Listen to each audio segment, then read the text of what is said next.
Rock on. Rock on. Alice 97.3, Sarah and Vinnie, Alice's morning show. Just when you think it is never going to get here, this one's for you, Vinnie. It's Friday. All day yesterday, right up until I broke the news to you. You thought yesterday was Friday. You thought it was on. Yeah. But no. Well, I was furious with you all day, just so you know. Believe me, I felt it. Oh, good. Nobody vibes like Vinnie. Thank you. Yeah. But it's finally here. If you're going to Bottle Rock, hooray for you.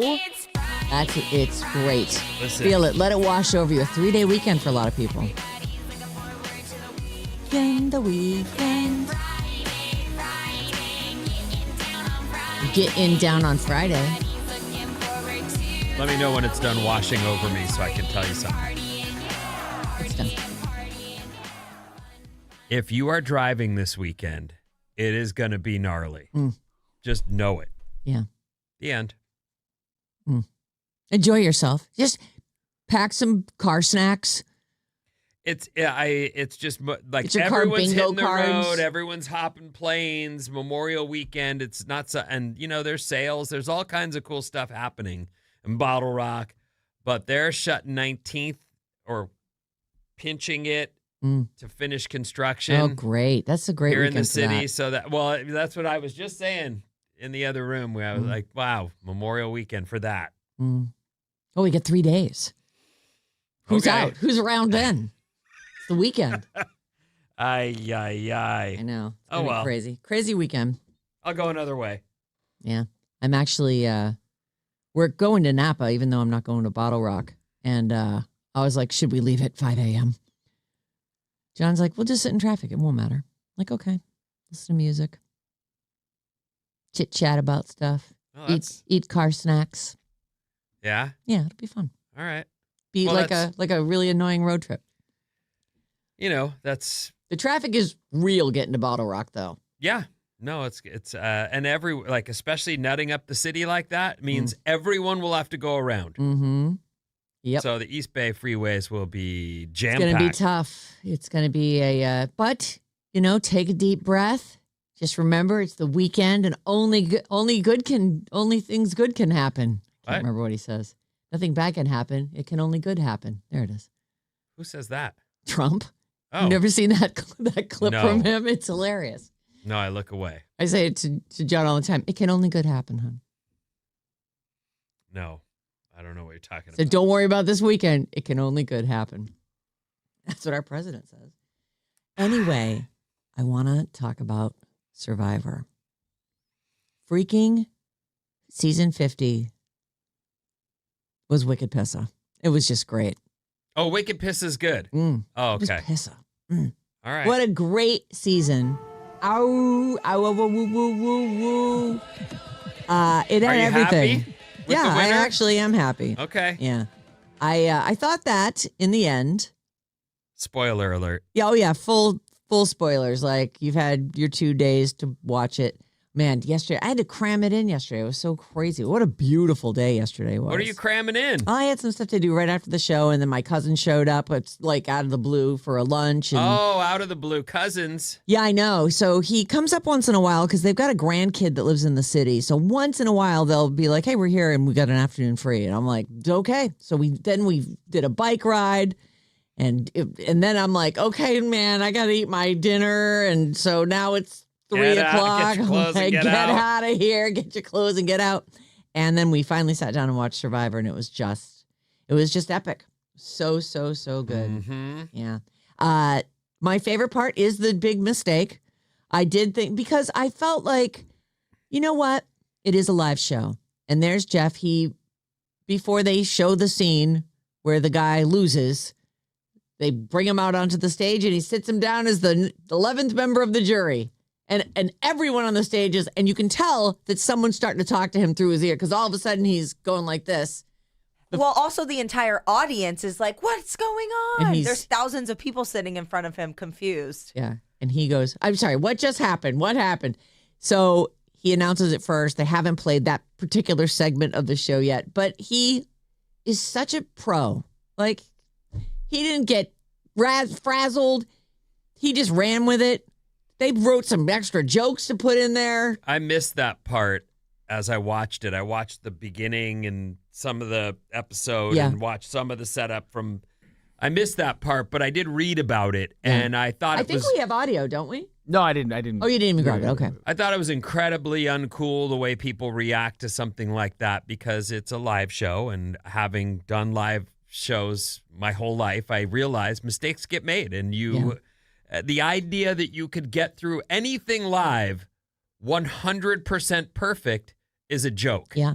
And that you'd harshly judge him for an honest mistake just as someone who does something Which, by like the this for a way, living. that was a production mistake. I don't know. That was definitely, he's busy doing this live show and all the moving pieces, and he's got an earpiece, and someone is telling him, okay, bring him out and talk to him about the fire challenge. Like, he shouldn't have even come out then. They did the segment in the wrong order. I don't know, but I do know, like, I was talking to the missus about it, and I just thought, you know what? He's really good at that.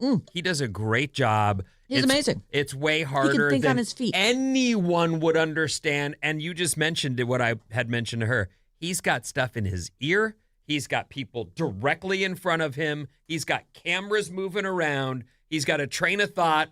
And then he's got to also be flexible enough to move around. And I think he's really good. And I'm surprised. I mean, it was a flub. For sure. I truly don't. I didn't see anything negative about the way he handled it. Well, did you read all the articles? Well, I didn't read anything yesterday. Yeah, I read all the articles. To tell you the truth, I knew something had happened, and as it was happening, I'm like, oh, this is the thing that that I kept seeing stories for, the big mistake, the twist, the thing. And he could not have handled that better. And 100%, if you people might go watching the show think, oh, Jeff's running that show and he's the one who made that mistake. No, there's a director. There are assistant directors. They were supposed to play that clip and then do that segment. That was 100% not his fault, and he didn't even care. He rolled with it. If that had happened to Julie Chen, her head would have exploded, and that would have been the end of her. I don't know anything She about her. cannot think on her feet. So it was... It was definitely a production mistake. Oh, definitely. Yeah, definitely. Yeah, I guess they were supposed to come back from commercial and then play the fire And play the package. fire package, and then he was supposed to bring... The only good thing about it was that the fire challenge was a big nothing. Well, like, it was barely spoiled. It was obvious from the first second that he was going to lose. Yeah. They should not have spent 20 minutes building it up, even without the flub. It was already like they're trying to make a story here that Rizzo could possibly beat Jonathan. And they did a good job. By the end of the 20-minute segment, I was like, okay, maybe he'll get lucky and win. But of course he didn't. But, Jeff is obsessed with Rizzo because he represents the future of this game. That's why they hype him up so much. So that's why they had to give him his good farewell. I think came a long way, and I liked him, but I would have, and I didn't like him because of all that stupid RIZZ. Like, get out of here, Riz God. You nerd, get out of here. But I really think he played a good game. I would have been bummed if he won, though. Yeah. I don't think he was the winner. He had no chance of winning. He doesn't do anything except the social game. He doesn't do anything around camp. He can't even make a fire. They said he didn't make a fire the whole season. I know, no one would have voted for him. Well, they talked about, somebody said something about, some people just sit on the hammock all day and didn't do anything, and Rizzo just pointed at himself. Like, that was me. I didn't do anything. I still think, and you know what? John and I were talking about this afterward. I wish they would say I wish they would ask questions like, if Ozzy had made it to the end, would you have voted for him? Who would have voted for Ozzy if he'd, of the jury, just like if it had been Rizzo, Joe, and Jonathan, who would you have, would you have voted for Rizzo? Like, I think that stuff is super interesting. Like, where might those votes have fallen? Because frankly, I knew that I was sad because I thought Joe did a good job in the final tribal where they have to defend themselves. No, he didn't. He did. I thought he did. I thought he had a chance at winning after that. Really? What? He did nothing the whole season. I know, but he did a good job on that, and I'm like, well, maybe I went into the final thinking any three of them could have won. Really? Yeah. No chance.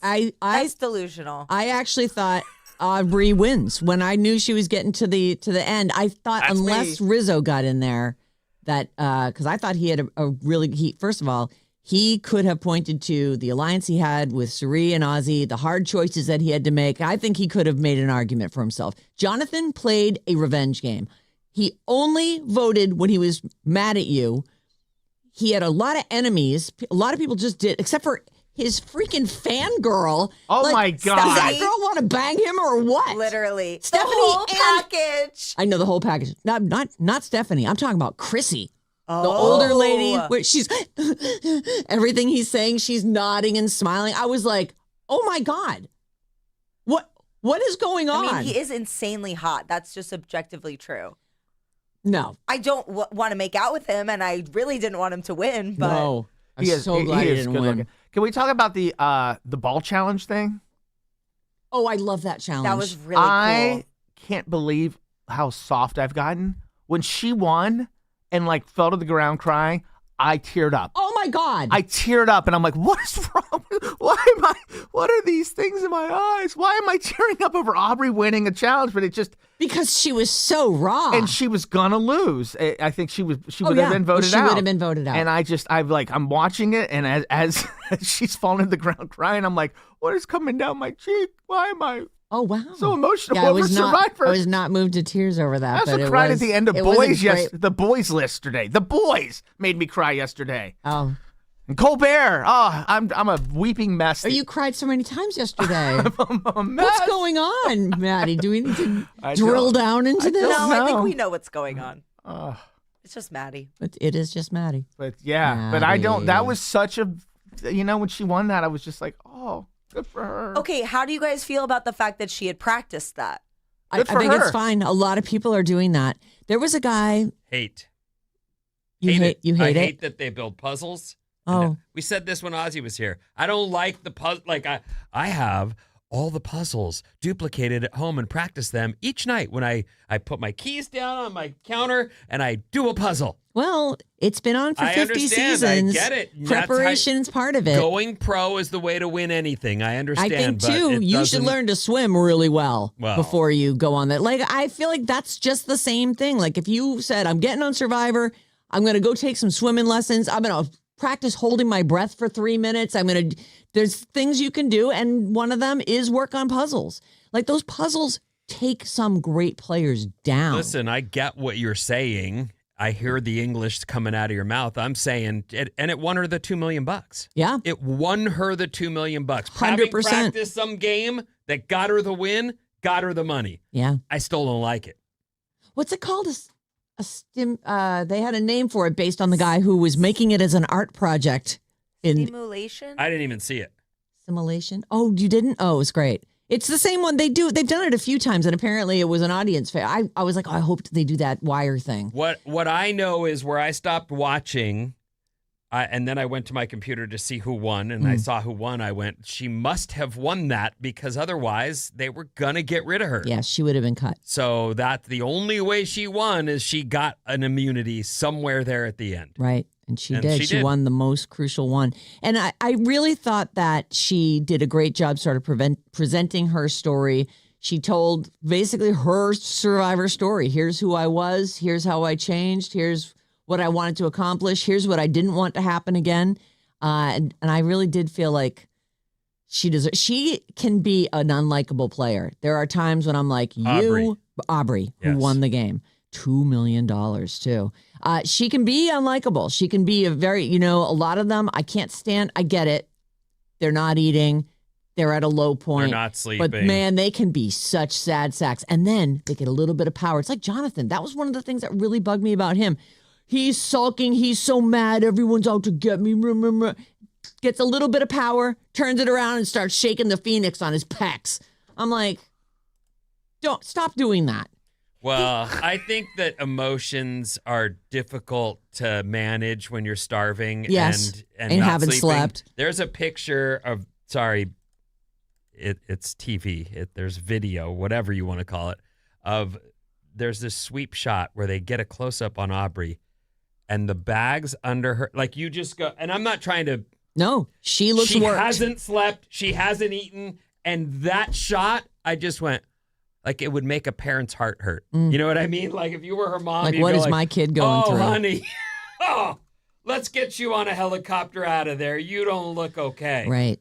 Yes, we need to it's- save you. It's disorienting to see them all at the live finale looking their absolute best with haircuts and Yep. makeup. Hold on. KLLC HD1 San Francisco. Okay, so I also wanted to say that I really thought they did a great job on the production of the whole show. Like, one of the things I don't love about Survivor in the past is you watch the 2-hour show and now you got to wait through you have to wait and then they do the live show afterward, or they did in the past. I think maybe since you've started watching it, they've always announced the winner on the island right then, and then they move over to sort of a live reunion show. But this time they started it with Jeff. You had actually, it's so funny because you had mentioned there's Jeff with his tucked in shirt and his belt on, and John goes, "Look at him all tucked in and belted." I was like, that's funny. Because usually you do see him in that one Jeff Probst shirt. Yeah, he's got his uniform, and that ain't it. And I loved that they cut back and forth. They sort of showed the festivities and the 1,200 people who were there watching the show happen with everyone else, all the different players who were scattered throughout the audience, all there for season 50's finale. I thought that was cool because it didn't feel like we go from the excitement of the game and the grit and dirt of the island to now everybody's just sitting there and it becomes like this weird interview show. So I love that they sprinkled it in. It's easily been a dozen years since I've watched the finale. Like, that's the most of a finale I've seen in Well, because many. they actually sprinkled it in. Do they still make them walk around and look at a stick with the person's name on it? They didn't do that this time. And it's funny They because usually do, though. Oh, yes. I hate that There's part. always some, like, especially the people who are on, a lot of times they'll go through the jury, and they did do it a little bit as they were trying to make you think this person might be getting a vote, this person might be getting a vote. They'll take the jurors, and they will be commenting on the final 3 players and how they think they've played. So they did do that, but they don't go back where they have to go on the spirit walk.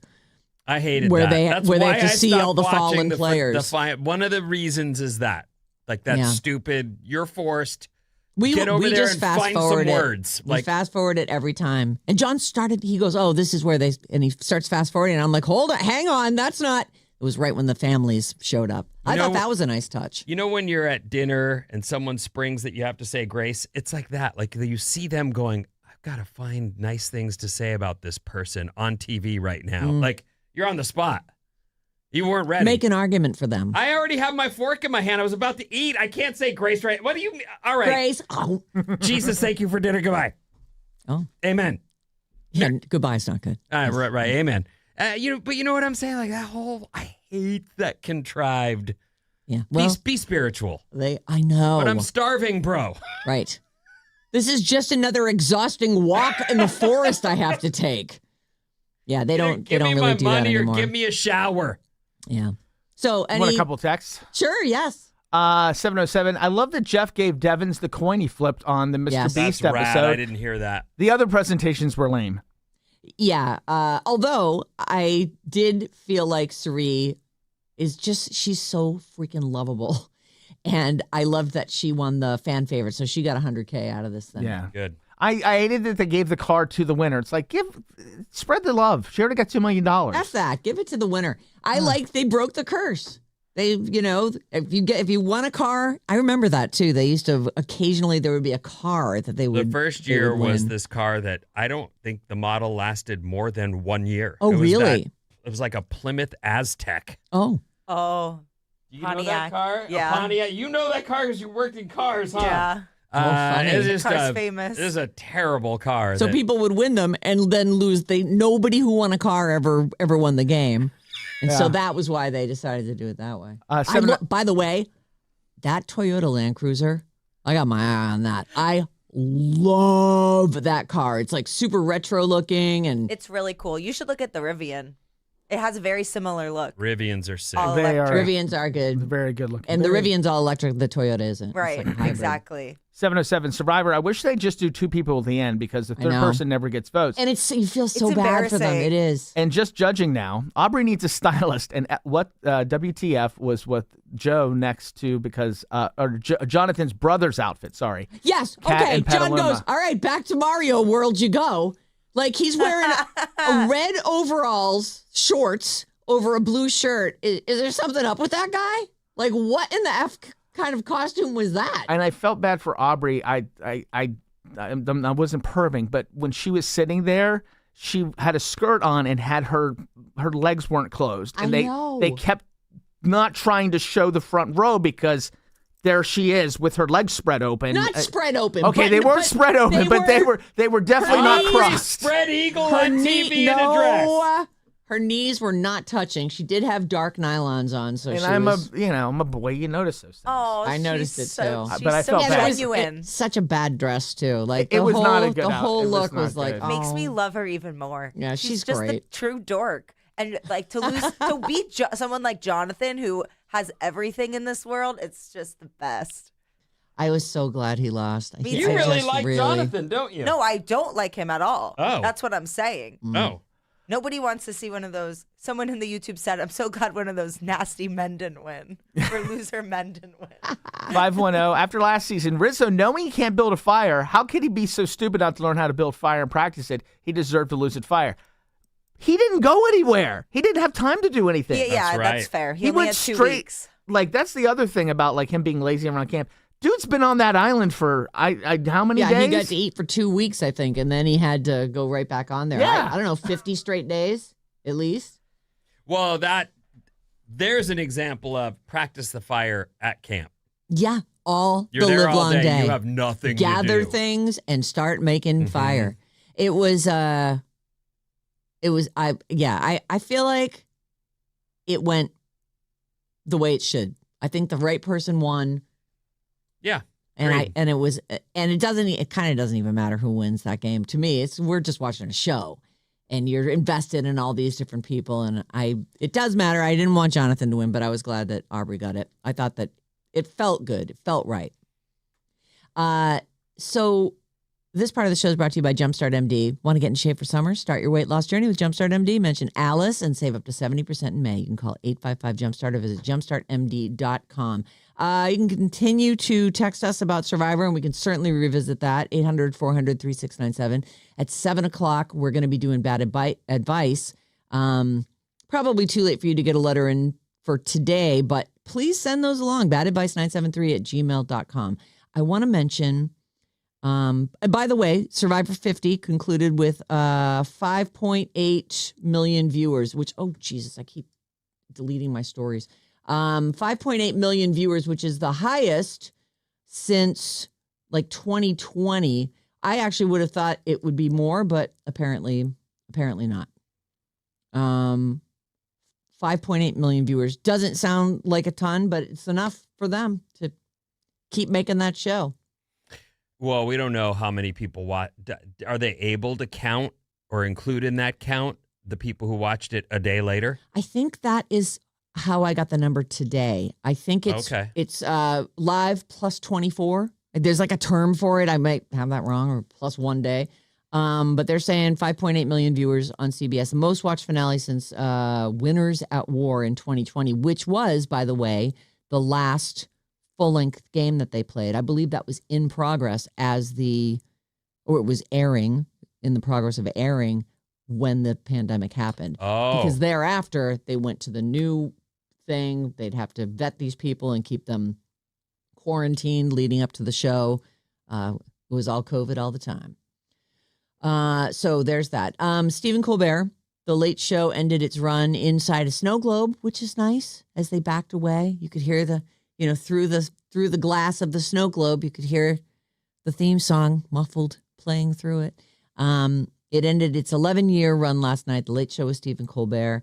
The show started with a bunch of celebrities popping up thinking that they were his last guests, including Bryan Cranston, Paul Rudd, Tim Meadows, Ryan Reynolds. Stephen's real last guest was technically Paul McCartney. He was the last other guy. In fact, I think there's a shot of them and Paul McCartney is pulling the big switch to turn off all the lighting in the studio. Their interview got interrupted, though, when the actual interview part, when an interdimensional wormhole opened backstage and stuff started getting pulled into it. And that's when Neil deGrasse Tyson, who was a regular on that show, showed up to explain the wormhole opened because of two contradictory realities existing at once. That Colbert show was number one, but also got canceled. After Colbert pushed Neil deGrasse Tyson into the wormhole for being a know-it-all, Jon Stewart came along, gave Stephen a pep talk. He was followed by Jimmy Kimmel, Jimmy Fallon, John Oliver, Seth Meyers, other late night hosts. Great. I Give me have that part of it. Breakfast 5. Oh, come on. Jimmy, Seth, John, handsome Jimmy. Thank God you're here and I need you the most. We came to say we're going to miss you. Late night is not going to be the same without you. Yeah, without you, where will Americans turn to see a middle-aged white man make jokes about the news? The news? Why? What's going on? It's okay. Yeah, don't worry about it. Why aren't you guys being pulled in too? You know what? Actually, one of these holes opened at my show last year, but it went away after about 3 days. Is that what's going to happen to me too? That's Kimmel. Go into the hole.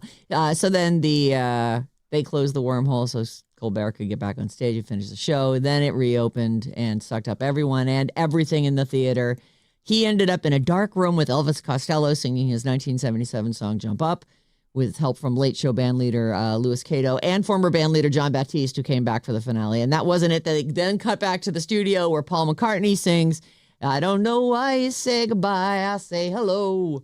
As Colbert staffers all danced into the studio. And then they cut to the outside of the Ed Sullivan Theater where the entire building shrunk down and ended up in a snow globe on the sidewalk with the muffled late show theme playing inside. Was there anything else that you felt like you really wanted to make sure we heard? Well, this was a neat little montage they did. They took like a history of late show hosts and did a goodbye or a final intro for him. Ladies and gentlemen, Tonight is the series finale of The Late Show with Stephen Colbert. and I've got to say, I'm not surprised because, frankly, Stephen Colbert. Shot a guy once. He's a mean guy. He looks mean, doesn't he? He's getting fatter by the episode. He's got a tiny little... genetically altered wiener. He got caught in a subway tunnel. I would rather watch The Late Show. starring Kanye West and Voldemort. He looks like a short butcher peeping over 2 pounds of liver. Whatever that means. I wish I had an ending for this bit. Oh, that's funny. We also have a death to report this morning. It's a mystery. Yeah. NASCAR driver Kyle Busch died yesterday at 41. They are saying as the result of an undisclosed severe illness. A statement from NASCAR called it sudden and tragic, adding that he was fierce, passionate, and immensely skilled. You know, people have only good things to say about this guy. He's survived by his wife, and his Samantha is her name, and 2 children. Last week, or maybe 12 days ago, I May read about 10th, this. he was struggling. This was someplace in New York State. Watkins Glen. Okay. During a race. Yeah, During a race. I think it was a truck race. He had a sinus cold, a sinus infection, it sounds like, that was worsened because of elevation changes and intense G-forces. Like, and you get, everybody's been in a car as you're going around a curve. Now multiply that by 100 miles an hour. So he's really not doing well. He radios his crew toward the end of the race, says, I need a doctor to be ready with a shot. I need to be able to get through this, and I'm not going to be able to do it. I need a shot. And so he gets a shot. And then he goes on. Like, he runs 2 more races that weekend. This was last weekend. Finished 8th and won one. Won one of them and finished 8th. He was supposed to be on the track this weekend for the Coca-Cola 600 at the Charlotte Motor Speedway. Again, this is a 41-year-old dude. I don't know that much about Kyle Busch. I follow racing, more Formula One than NASCAR, but Kyle Busch is a young legend. Like, he is definitely going to be in the Hall of Fame. He was great in the he's one of those guys that would run the truck series on Saturday and then run the car series on Sunday. Like, he's a I didn't even know there was a truck series. They have he's got records. Like, yeah. Maddie's right. He's got records. As at his age, he's someone who's already cemented as a great. I don't understand why someone. I mean, I don't know. I know that often any one of us of a certain age will try to grind through stuff. I'll grind it out. I can do this. You know, the younger people who go, whatever. No.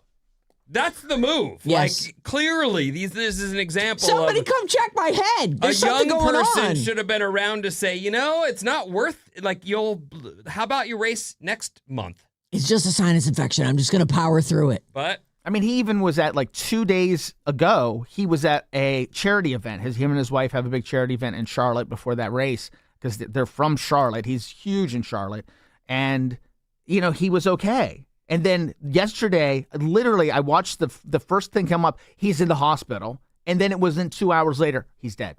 Oh, it my was God. crazy. These things Very sad. do happen, though. They do. You know, so it's one of those, I don't know what we'll find out. Did he go septic? Did he, what what was he ignoring that no one knew about? I know they have gnarly schedules, and this happens to people in bands. It happens more than you probably realize. They're scheduled out, and they feel the pressure of the world on them. They're carrying it all, and they got to. If I don't go to that concert on that day, the people who live in that town who work on that, they're going to not work that day too.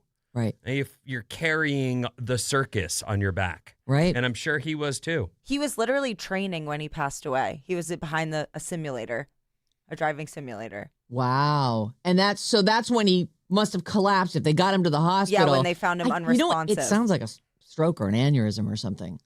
Well, I'm sure we'll know. Right. But at some point, I'm sure we'll know because people are interested. He hit the Cup Series in 2005 and won Rookie of the Year on his way to this legendary career. At 16. Oh, my. Really? Mm-hmm.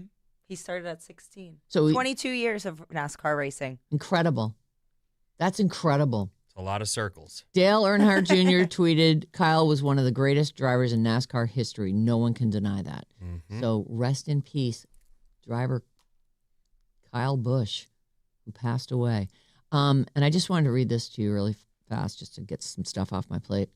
Quentin Tarantino, he doesn't take any crap from anybody. This guy. On his movie sets, including Brad Pitt. According to Bruce Dern, Bruce had a scene with Brad in Tarantino's movie Once Upon a Time in Hollywood. Now, I don't remember that specifically, but I believe he played the guy in the house at the hippie farm. Oh, is that so? I think so. I believe you're right. Oh, funny. Is that Laura Dern's dad?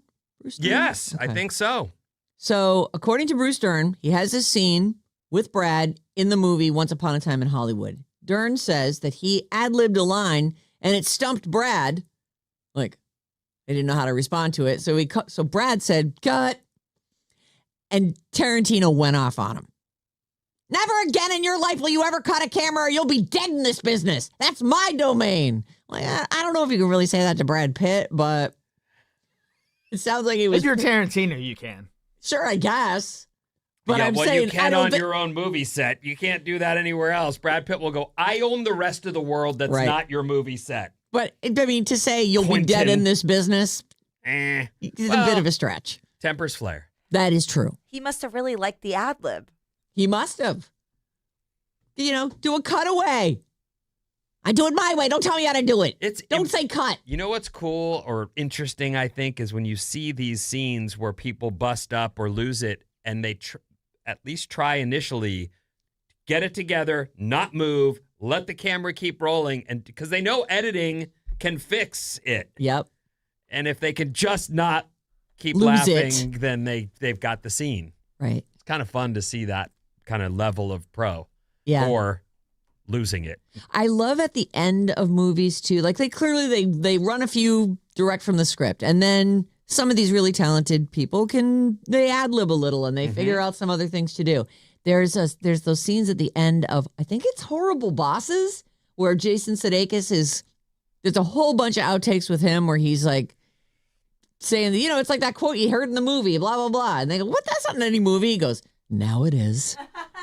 One of the places where I first saw that and loved it with all my heart was the Burt Reynolds movies. Oh, they were the Smokey and the Bandit, Cannonball. They always did those outtakes. And it's the first time you thought, I'm staying. Yeah. I'm watching this. I want to see if there's anything happening during the credits. Hey, before we go, got a text from Danielle Reyes with some Survivor tea. Okay. I know we're running a little late. So I'm just going to cares? read what she wrote me. Survivor tea. Jonathan believes Survivor 50 had a bitter jury. He didn't understand Dee's vote because she spent no time with Aubrey. He accuses Suri of tainting the jury. Lastly, Tiffany's final tribal. She was pissed prior to the tribal. She asked Jonathan why vote her out and why not Joe. He told her flat out because she's a woman. And Jeff, by the way, does not wear an earpiece. Oh. So maybe he has someone doing hand signals to him on the side? But that's from Big Brother Well, Danielle. she would know. Danielle, thank you for weighing in. Your terrible taste in movies has now been reversed. She wants redemption. She sent me another suggestion. No, don't. No. Sorry, Danielle. Love you. Forget it. I But you can come back Danielle. in anytime you want. Best. We love you. All right, what's coming up in the news? So much stuff, including, are you driving this weekend? Oh, yes. After these.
Ba-dum-bum-bum-bum. Alice, 97.3. Sarah Vinnie, Alice's morning show. Oh, my God. It's Friday all day. Coming up at 7 a.m. You have problems? We have bad advice. Don't worry. We got you covered. You can always send us your problems at badadvice973@gmail.com. What's up, everyone? This House Report is brought to you by Fremont Bank. Game on! Oh, game on. Game on! Let's go. You think Kieran wrote this? Yeah. Game on. Game We on! have a bunch of game on signs around here. That's Kieran's That's thing. her catchphrase. Game on. Game on! Let's go. Game. Great. On. American made everything. Great American made everything. He's so wise. Step onto the court and feel the energy at the new Tri-Valley Futsal Center in Pleasanton. Oh. Play a fast-paced futsal match, try your hand at pickleball, or just relax and connect with your neighbors. This vibrant community hub right here in the Tri-Valley is brought to you in part by the Fremont Bank Foundation. Go to fremontbank.com. .com. Game on! Game on. Let's go. Let's go. Let's go. I miss that boy. I know. Alex was a fun guy.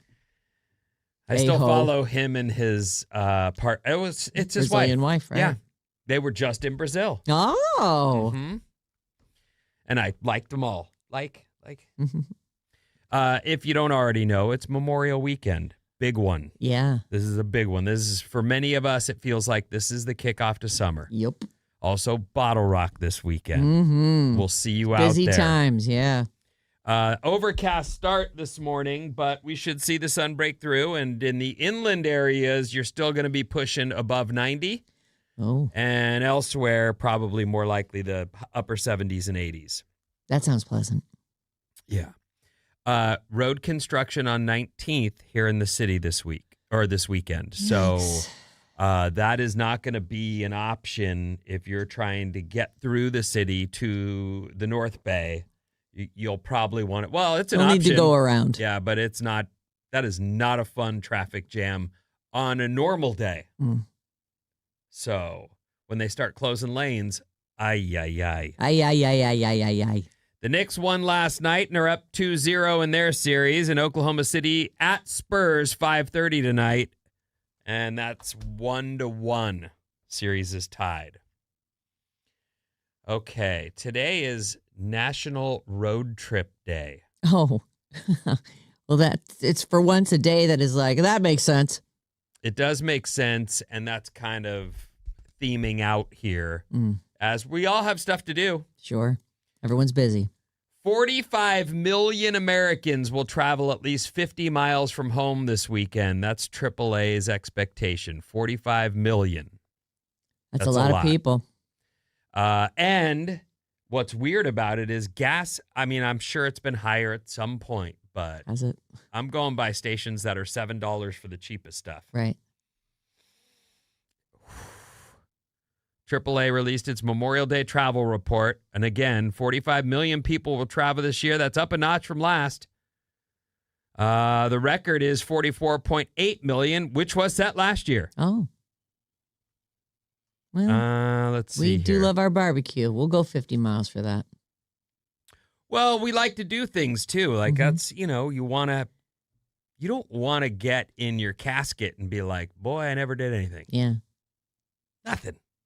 Nothing standing out. Watched a lot of TV. My That life was is fun. flashing before my eyes, Right. and you'd think I was Barney Miller because I only have memories of the TV show. You know what I mean? Barney Miller of all the You shows. know, the Jailhouse. Sure, and yes, there of he course. is.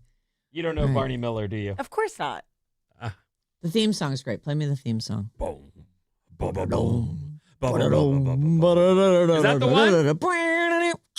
Yeah. I believe so. If it isn't, we both remembered the exact wrong song. I love the Barney Miller theme. Whatever. You don't want to get in your casket and be like, No. I sure wanna miss get- Melrose Place. Oh, there There it you is. go. Fish. Yeah. I have to say, I feel like this song in particular is a huge influence on me because, man, do I love a good bass line. Yep. Do you know, Maddie, for a point? I'm going to have to walk over there and give him a point if he gets this. I'll give it to him. It's fine. For a point. What is Fish's wife's name?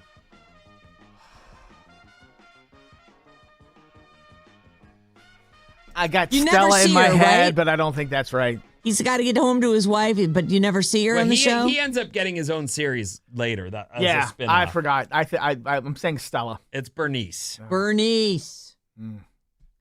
Sorry, no point for you. Vinny, that's a point for you. No, I don't need a up. point. No, I'm giving really, that's it. I assign the points. Don't worry, I'm going to get a lot of points later. R.I.P. Abe Vigoda.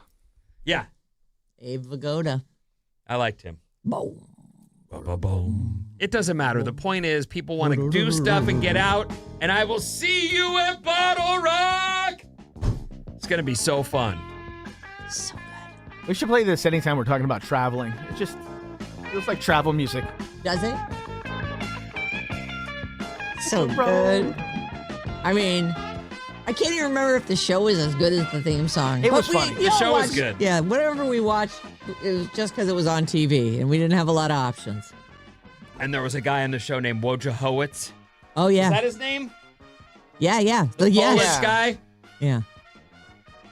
I can't think of it. Wojo. Was it? I don't know. All I think right. so. Well, the national average for a gallon of gas is $4.56. Hilarious. I drove down. I was on Lombard today, and it was all under $7 except for diesel, which was like $7.29. But it was like right up there, like $6.99 probably for high grade. I thought, oh, look at them trying to keep it under $7 a gallon. Oh. I give her all the credit in the world, although I don't do it myself. Christina will go to Costco and wait in the week-long line to save some pennies on gas. Well, it's great. It's good. Yeah. She drives a tank, and so she takes the extra drive. Right. Because for her, by the time she's filled that tank, she has saved $12. Right.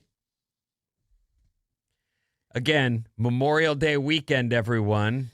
Nationwide, salads are the most likely side at a Memorial Day cookout. Will you be doing a cookout this weekend? Well, we're going to go to our friend's house in Napa. I'm sure that there will be food. I'm sure of it. But I don't know what the plan is. People got to eat. People got to eat. You got to feed the people. Salads are the most likely side at the Memorial Day cookout, followed by potato chips. Oh. Pickles? Pickles are a side? Pickles are a garnish. What? Am I reading this wrong? They have pickles on the list. I do like a good pickle, though. Yeah, but if someone puts that out for lunch, are you like, oh, okay. Boy, that'll really satisfy my hunger. No, I'm not. It's a garnish. A pickle is something that gets added to something else, eaten with something else. Nobody just is like, damn, I think I'll just eat a big old pickle right now. For the bulk of my life, if I got enough sandwich in me, that pickle gets thrown away without even a bite taken out of it. Oh. I actually I'll usually get an extra pickle when I go to Michael's because I want one little bite of pickle with each bite of my sandwich. Look at Maddie holding his heart. Elizabeth. Pickle's like the best part. Well, it's not the best part. Oh, the best part of eating a sandwich is taking a bite of the sandwich and then crunching that cold pickle right afterwards. Yes. Wait a minute. Let me get this straight.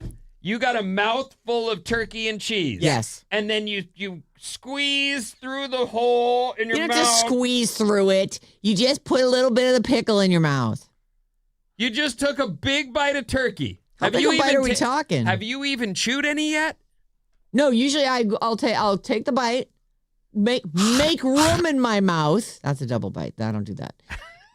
And then I'll put the end of the pickle spear in my mouth and take a little bite of the pickle. It wakes it all up. It's like I take the big pickle, take a bite, and then Oh. So you have a mouthful of food, yes. but you've got just a little bit of, like a little corner in there for pickle. Yeah, the pickle interacts with the sandwich. It makes it fresh and feisty in your mouth. It wakes it up. That is scientifically true. The pickle does play a role, but why not just put it on the sandwich? No.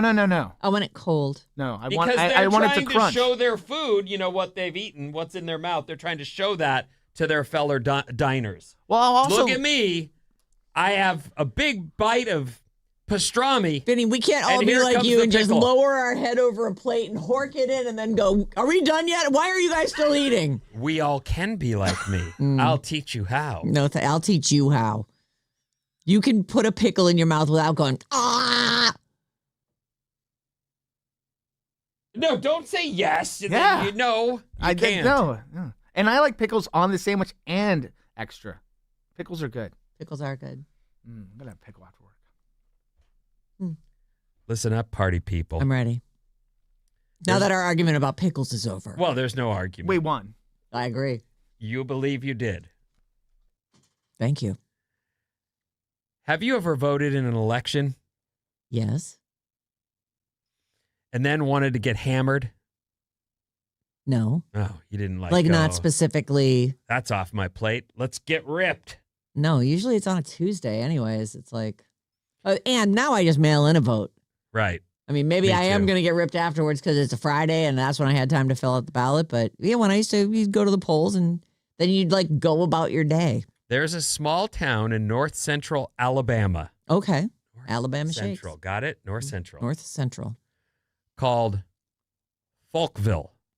Falkville. Falkville. Falk. Falkville. Falkville. And they just voted to end the town's historic 140-year ban on booze. Oh. And it won out by one vote. Is that so? So if you are out there and you're one of those people, I don't vote because my vote doesn't count and it doesn't matter, it's all rigged anyway. This one person that got off their ass and said, I'm a yes on booze, bring it back. They got the win. Falkville. The final tally was 116 to 115 in favor of allowing booze back in town. So there's like 250 people in this town? No, plenty of residents didn't care. Oh. There are 800 registered voters in Falkville. I see. And only 231 voted. Oh. One local gas station is thrilled about the results, saying they're definitely going to be sellers. Oh. Like you can stop by here and we'll get a beer fridge and you can grab a beer. That seems like the place to get your beer as you get back in your car with a full tank of gas. You listen to me. I'm listening. The first time when I moved to Philly, and I was at this point, I wasn't, off the freaking deep end, but you get someplace where you're all, wait a minute, you can't buy beer at the grocery store? No. Oh, you can't buy it anywhere? You have to go to a special store for it. So the people who will be able to get their beer now at a gas station rather than leave town to the other town to get their beer, that is ridiculous. Like in Philly too, it was that weird no booze sales on Sunday, and you're like, but it's football day. Yeah, you had to prepare for it. Everybody here loves the Eagles. Yeah, and nobody can get a 6-pack. Right. On I don't a know. Sunday? I wonder if they've changed those. That's all changed. They're called the Blue Laws. Because now you can go to Sheetz, get your gas, go into the beer cave. They have a whole cave. This is in Pennsylvania? Everywhere in Pennsylvania, Yeah. yeah. The Sheetz have it, so do the Wawas. Yeah, you can buy beer and wine there. You can't buy liquor at a Sheetz or a Wawa, but I think liquor you still need to buy at the Packy. But the beer store, the state liquor store. State liquor store. But yeah, you can buy it there now. That was weird. And if you're from California, as long as you're in by 2 or 6:01 in the morning, you can buy your booze. Yeah. Meanwhile, you can go across the border to West Virginia where we have drive-through liquor stores and serve till 3 a.m. And they'll put a straw in it for you as you drive away. Oh, absolutely. Here's Hey, your you want smoothie. that in a to-go cup? Yeah, you want frost? You want a little Slurpee? A little Slurpee?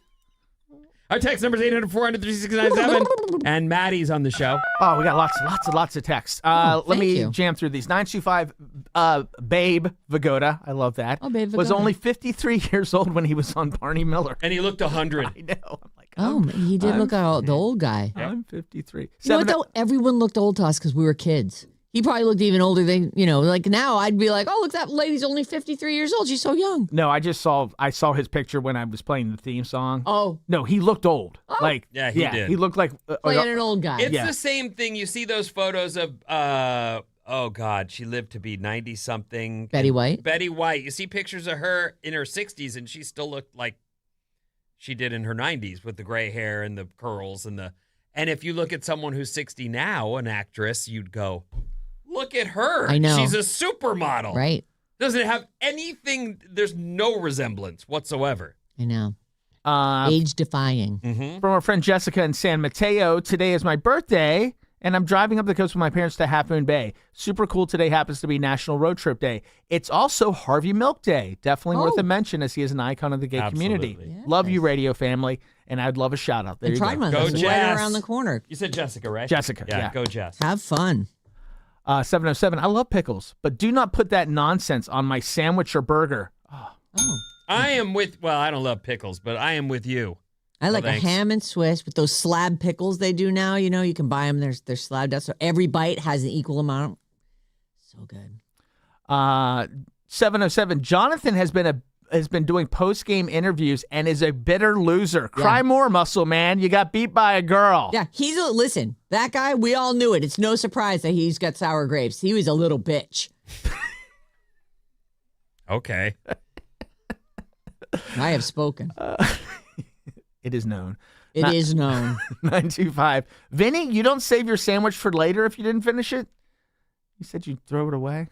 No. I said throws away if the I got pickle. enough food in my tummy from my sandwich, I don't even take a bite of the pickle. The pickle gets thrown away. That goes in the trash. Because it's a garnish.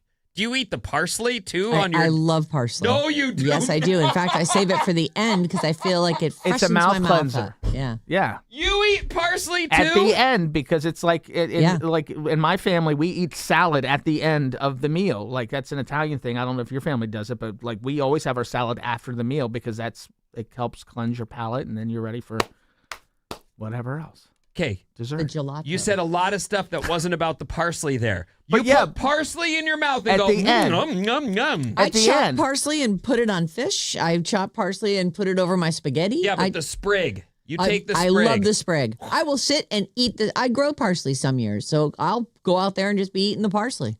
It's so good. Oh my gosh. What do you 925. mean? It's delicious. It is good. 925. Good morning, Alice family. I've been listening to you from the beginning. Today is my last day of work. Oh I'm my God. retiring. Oh my so we're God. taking our last drive to work this morning. Feeling a little sentimental, but I'll still listen to you in the morning at home. Love you long time. Kathy from Concord. Kathy, we're going to that's miss so you. We're making our last drive with you. You know, we'll still be on, Kathy. And now you can still watch listen. on YouTube. Yeah, since you sure. won't be driving. Hang out, just get your phone, sit in bed. It's great.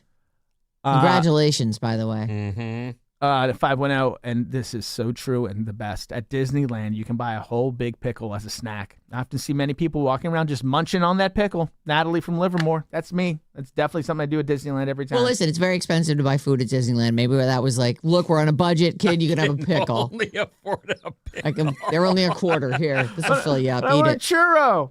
No churro for you. It's like a churro, but it's a pickle. We're going to take a quick break, and when we come back, bad advice for this week.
Alice 97.3. Sarah Vinnie, Alice's morning show.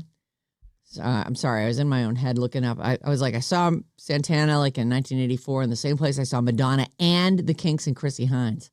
What are you talking about? I saw them all at the same place in Providence. Not on the same night, over the course of the time I was in college. Oracle Arena? No, Providence Civic Center. Oh. Yeah, not Oracle Arena. Oracle doesn't sponsor every arena everywhere. I know. Maybe it is. You know what? I'm sure it's not called the Providence Civic Center anymore. I'm sure it's called the Oracle Civic Center. Okay. Or the Providence Oracle Center or something. We have a summer concert pack, which is amazing. It's 4 different shows, including tickets to see Santana. We just heard Maria. All this week, we've been doing this. So today is the final day for this. Actually, I want to say next week we have a really big prize, too. We can tease. So we had a couple big prizes next week. We do. Yeah. We've got Fred Armisen tickets. Yes. We've got Bruno Mars tickets. Yes.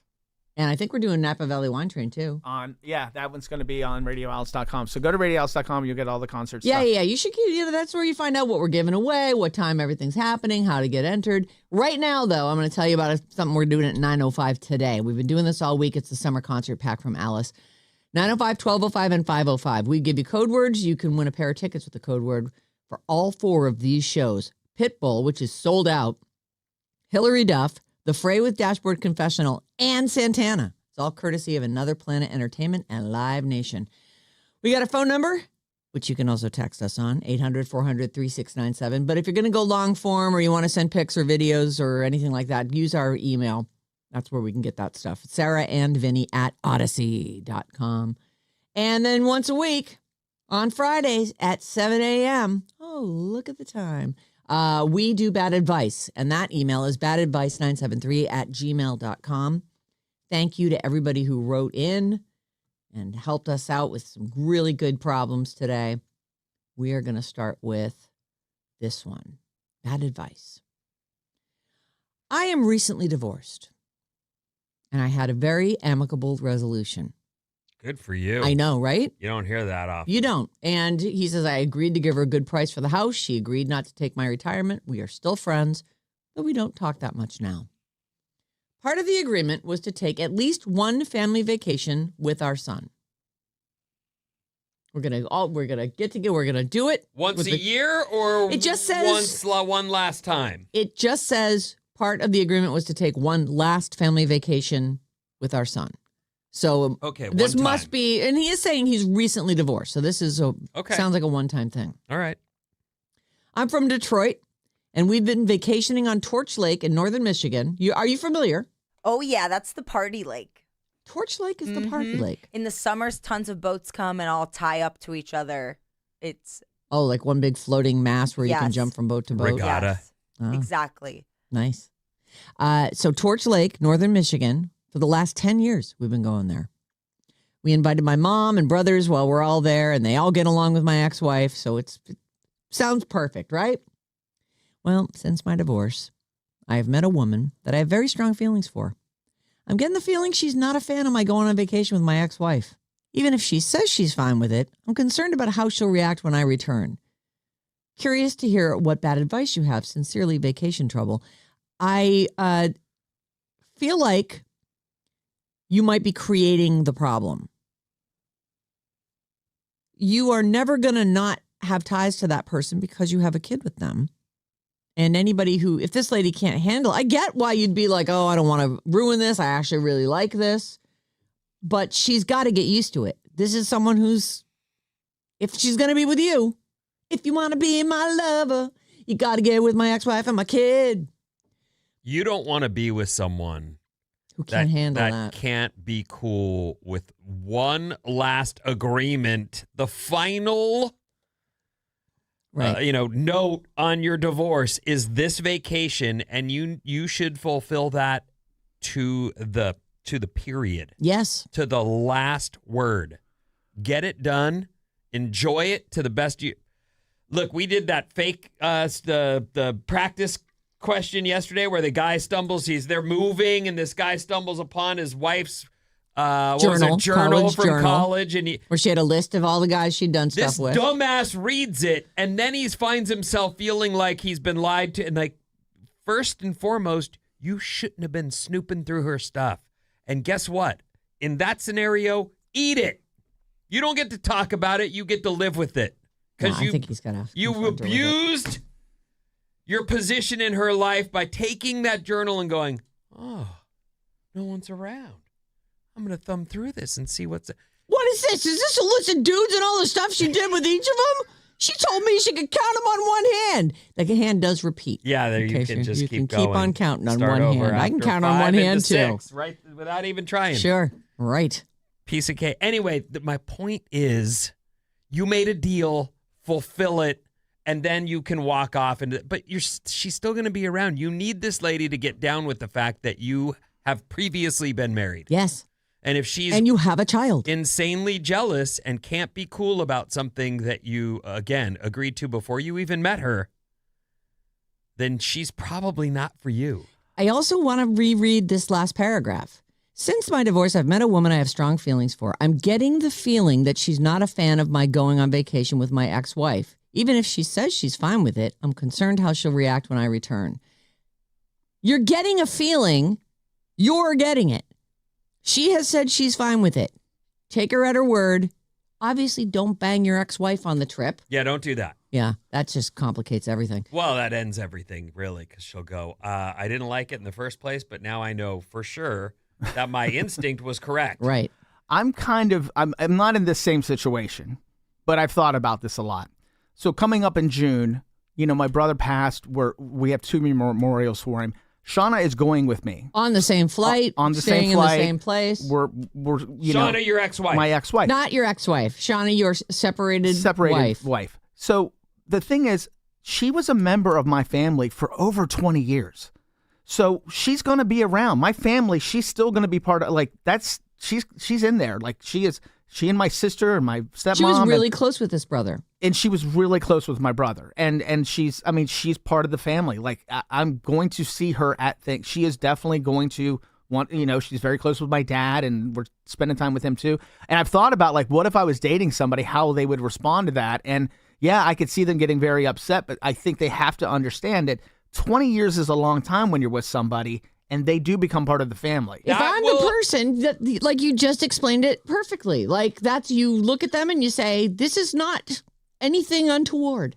This is me and a member of a family that I'm in going to a memorial together. I could be wrong, but I think that will wane as time passes. Like, your dad's still alive, but he's what? How old? 90. Yeah. And your brother, it just happened, and you two are still close, but you will both probably meet people and move on, and there'll be this there'll be fewer a standard real separation that happens over time because you're not married anymore. Right. And so you don't have a kid that's tying you together. And that will bind you. Mm-hmm. For life, forever, no matter what. And I've witnessed this through my wife's family, where the divorce is real and and people move on, and all of them show up, and for the most part, everyone is pro. Right?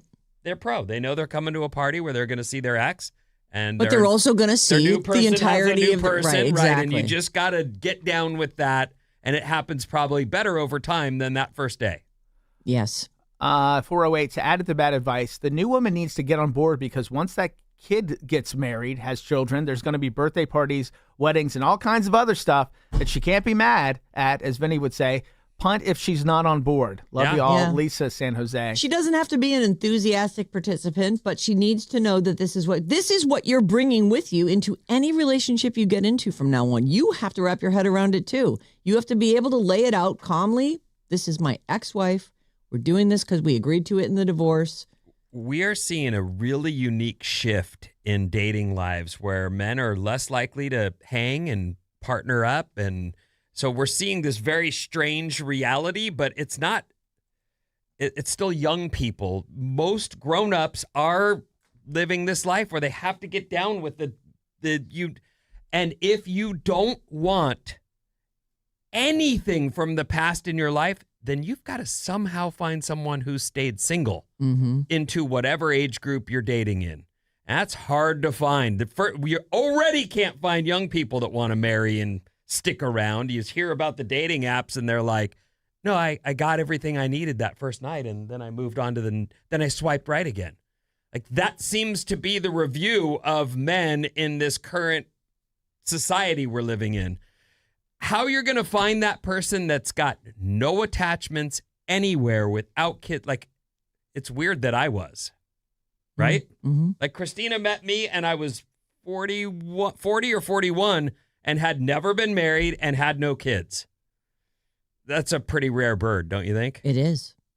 I don't think that she's going to find that out there, but if she needs to hold out for that, she should. Because otherwise, whoever she meets is going to have some kind of history. Right. And even take the kid away and take the ex-wife away. Like, when you get with someone, and if it's a long-term thing, there are going to be family things on your side, family things on their side. Like, their life is not this like smooth asphalt road that's been freshly paved, and we're living in the gray, man. We're just, there's going to be bumps in every road. And if she can't get past this one, you don't want that. Right. But to your point, she hasn't said she has an issue with it. Right. He's maybe sensing something from her. So he has an opportunity to reassure her going into it. I'm really excited about this relationship with you. Exactly what you said. Right. Calmly reinforce, this is something I have to do. Obligation for my I'm connected child. to these people, but I'm really in it with you, and that's important to me too. And I wonder if they're either too new for her to not go along. Too new. Okay. Or maybe he's like, no, I'm not bringing my fresh new girlfriend on. I'm glad you said that. Fulfill the deal you made, and then you can do whatever you want. Yes. Keep your deal. Yep. Because if you do something that taints that last vacation, like, it's a weird thing to have agreed upon, in my opinion, to have put that in the divorce, but you did. Fulfill your deal. Mm-hmm. Like, we live in a society where people sign contracts and then go, oh, I don't like that deal. Can I get a new deal? Yeah. You made a deal. Just do your deal. Yep. Okay. And you can even explain it to the woman that way. Yeah. All right. That one, I feel like we totally solved that problem. Just go do it. Please don't use my name. I have a group of 3 girlfriends who I'm close to and I've known for many, many years. We used to all work for the same company and been through a lot together. We live in different parts of the country and are meeting up in a few weeks after not seeing each other for 2 years. The problem is I'm the only non-Trumper of the group. I hate that these kind, dear friends support such a vile man. I've tried to talk about my feelings in the past, but it hasn't gone so well, so we've all agreed it's best not to bring up politics. Do I attend the reunion and hope we can all just keep things light, or do I make an excuse not to go in order to avoid any possible blowups? Thanks for your help. P.S. No way is Bob obese. That was one I got yesterday. Thanks. I feel like this is the crux of so many problems in this country at this moment. There are like teams, there are sides, and when really we're all just people. I agree. Don't bring up politics. Good luck with that. I personally, my entire family are Trumpers. Hardcore libtards suck. No woke. I've heard it all from them. All of it. And I shut my mouth. I stand up and I walk outside the room. And if somebody says anything, I just go, I don't want to talk about politics. And when they go, but what, you can't believe the blah, blah. I don't want to talk about politics. And then I'll stand up and walk out of that room too. And it's the hardest thing because I have my opinions. As you know, Vin, I have opinions. Yeah. And I feel like it's so friggin' sad what has become of this country. Like, it's so sad that we're on these sides and we all watch different news programs that give us exactly what we want. It's really sad. It is sad, and I will say on the bright side, if there is one to this current atmosphere we're living in, is that at least people are passionate about something.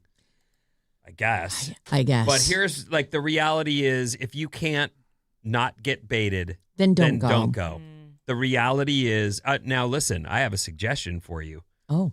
You're going to love this one. Oh, let's see. You get a carton of cigarettes and a lighter, and you bring that on the trip with you. Mm-hmm. And every damn time someone brings up that person's name, you just excuse yourself for a ciggy. Yep. Cig break, and you walk outside and you have a ciggy. Sounds so good, too, doesn't it? It really does. Yeah. And then you come back in, Yep. and then you just hopefully that's passed. And if you know what, and if they're still talking, you just do a U-turn and go back out for another. Right. And try to remind yourself of the things that you loved about, that you still love about these women. Mm-hmm. We are not politics. We are not political experts. We are entitled to our opinions, and you can also keep your opinion to yourself. Like, we don't have to treat each other this way. This is not the only thing we have in common. Life is just, this is not it. This is what's happening now is I actually feel like, okay. My mom actually. I'm getting like so wound up over this. I'm about to go and spend, and that's another thing. Keep it a short visit. Like my parents, they're great. They can hold it together and not bring up politics for 2 days. And that's about it. And then it's time for me to. And then you're you're their libtard daughter. Right. And I'm sure that's exactly what they call me. And then I get on a plane and I go back. I love my mom and dad. I love my brother and sister. I love their spouses. I love their kids. I don't love talking about politics. I don't even want to talk about it with people who are totally politically aligned with me. I don't want to talk about it. I feel like let's find something else to talk about. Anything else. Mm-hmm. You said this was friends, though, right? It's These not are friends. Family. Family is different because you have to, Yes. right? You have to love them. You have to see yes. them. My mom actually her friend group just broke up because of politics. Really? Which you think that how would have happened tragic. years ago. It's so tragic because there's two people in the group who are very far on opposite sides, and they've agreed to not talk about it. And one of the two women decided, you know what, I don't want to be around people who I can't share my frustrations with, who I can't talk about these things with, and she decided to leave the friend group. You get to pick your friends. And that's right. I have separated myself from some of my friends from growing up, some from college, not over politics, but over values. I think what's really funny is people are so far on opposite sides, but a lot of times you actually have the same values. So that's what I try and focus on when I build friendships and try and just avoid the politics. But there's also friends I have who I don't know who they voted for, but I see them in life moving towards like all they care about is money, making as much money as possible. They clearly value money, and I obviously don't value money. That is obvious. We pay her in compliments. I think this is summed up in 925 how some people feel, and I want to disagree with this, but 925, for me, who you vote for politically is an indicator of your morals, which absolutely dictates whether or not you should be friends with someone. I cannot be friends with someone who voted for such a terrible human being. I spend a week a year at a hunting cabin with 40 guys. Wait, did we switch to you now? Yeah, but what I'm Okay. saying is I kind of had this same mindset like for a bit where I was like, well, they're obviously their morals are bad if they're Or they're for this guy. racist or transphobic or, the whole ICE thing. And guess what? When I actually spend time with people who were on the other side, we actually talk and find out, yeah, we do have a lot of things in common. Mm-hmm. And they're not black and white. They disagree with some stuff too. Like, it's which is why if you can not talk about it and talk about other things, because there are so many other things besides this. You'd hope so. But You would. I always say, remember when you're talking to people that in their heart, they're a good person. They want to do the right thing and they love their family. And that's what I try to do with people and just go, I may disagree with them, but in their hearts, I know this person is probably a good person and loves their family and is doing the best they can. Well, I like your thing where if it's just friends, cut them. So maybe don't. I mean, Well, you're obviously so upset about it that you're writing to a radio station. Well, that's what you do. But thank you. Right. Please Right. get to this point, everyone. More letters, everyone. Right. I feel like this is one of the things that I think of having nothing to do with politics. I only have so much time off. I'm not wasting it. So if there's something that comes up like, hey, do you want to do this on your time off? That's a no. Right. No, I don't want to do that. That doesn't sound fun at all. I'm looking for a thrill. Like, I have a pretty grindy daily schedule. I'm super regimented, and I do that because I love what I do, but when I get my time off, I don't want to sacrifice it for that thing that I don't want to do. Right, that thing that could potentially blow up. So, if in your heart you're like, there's a 50% chance this vacation sucks, then I'm a Hawaii-bound guy. Right. I'm going somewhere else. I'll go to Disneyland. You know what? That sounds really fun. This is going to blow your mind. I love where we live. I like staycations a ton. Forget getting on a plane. You know what I love? The beach down the street from my house. There you go. So you might just decide if there's any potential for a bad time. It's fair to say I can't risk or lose time off. Right.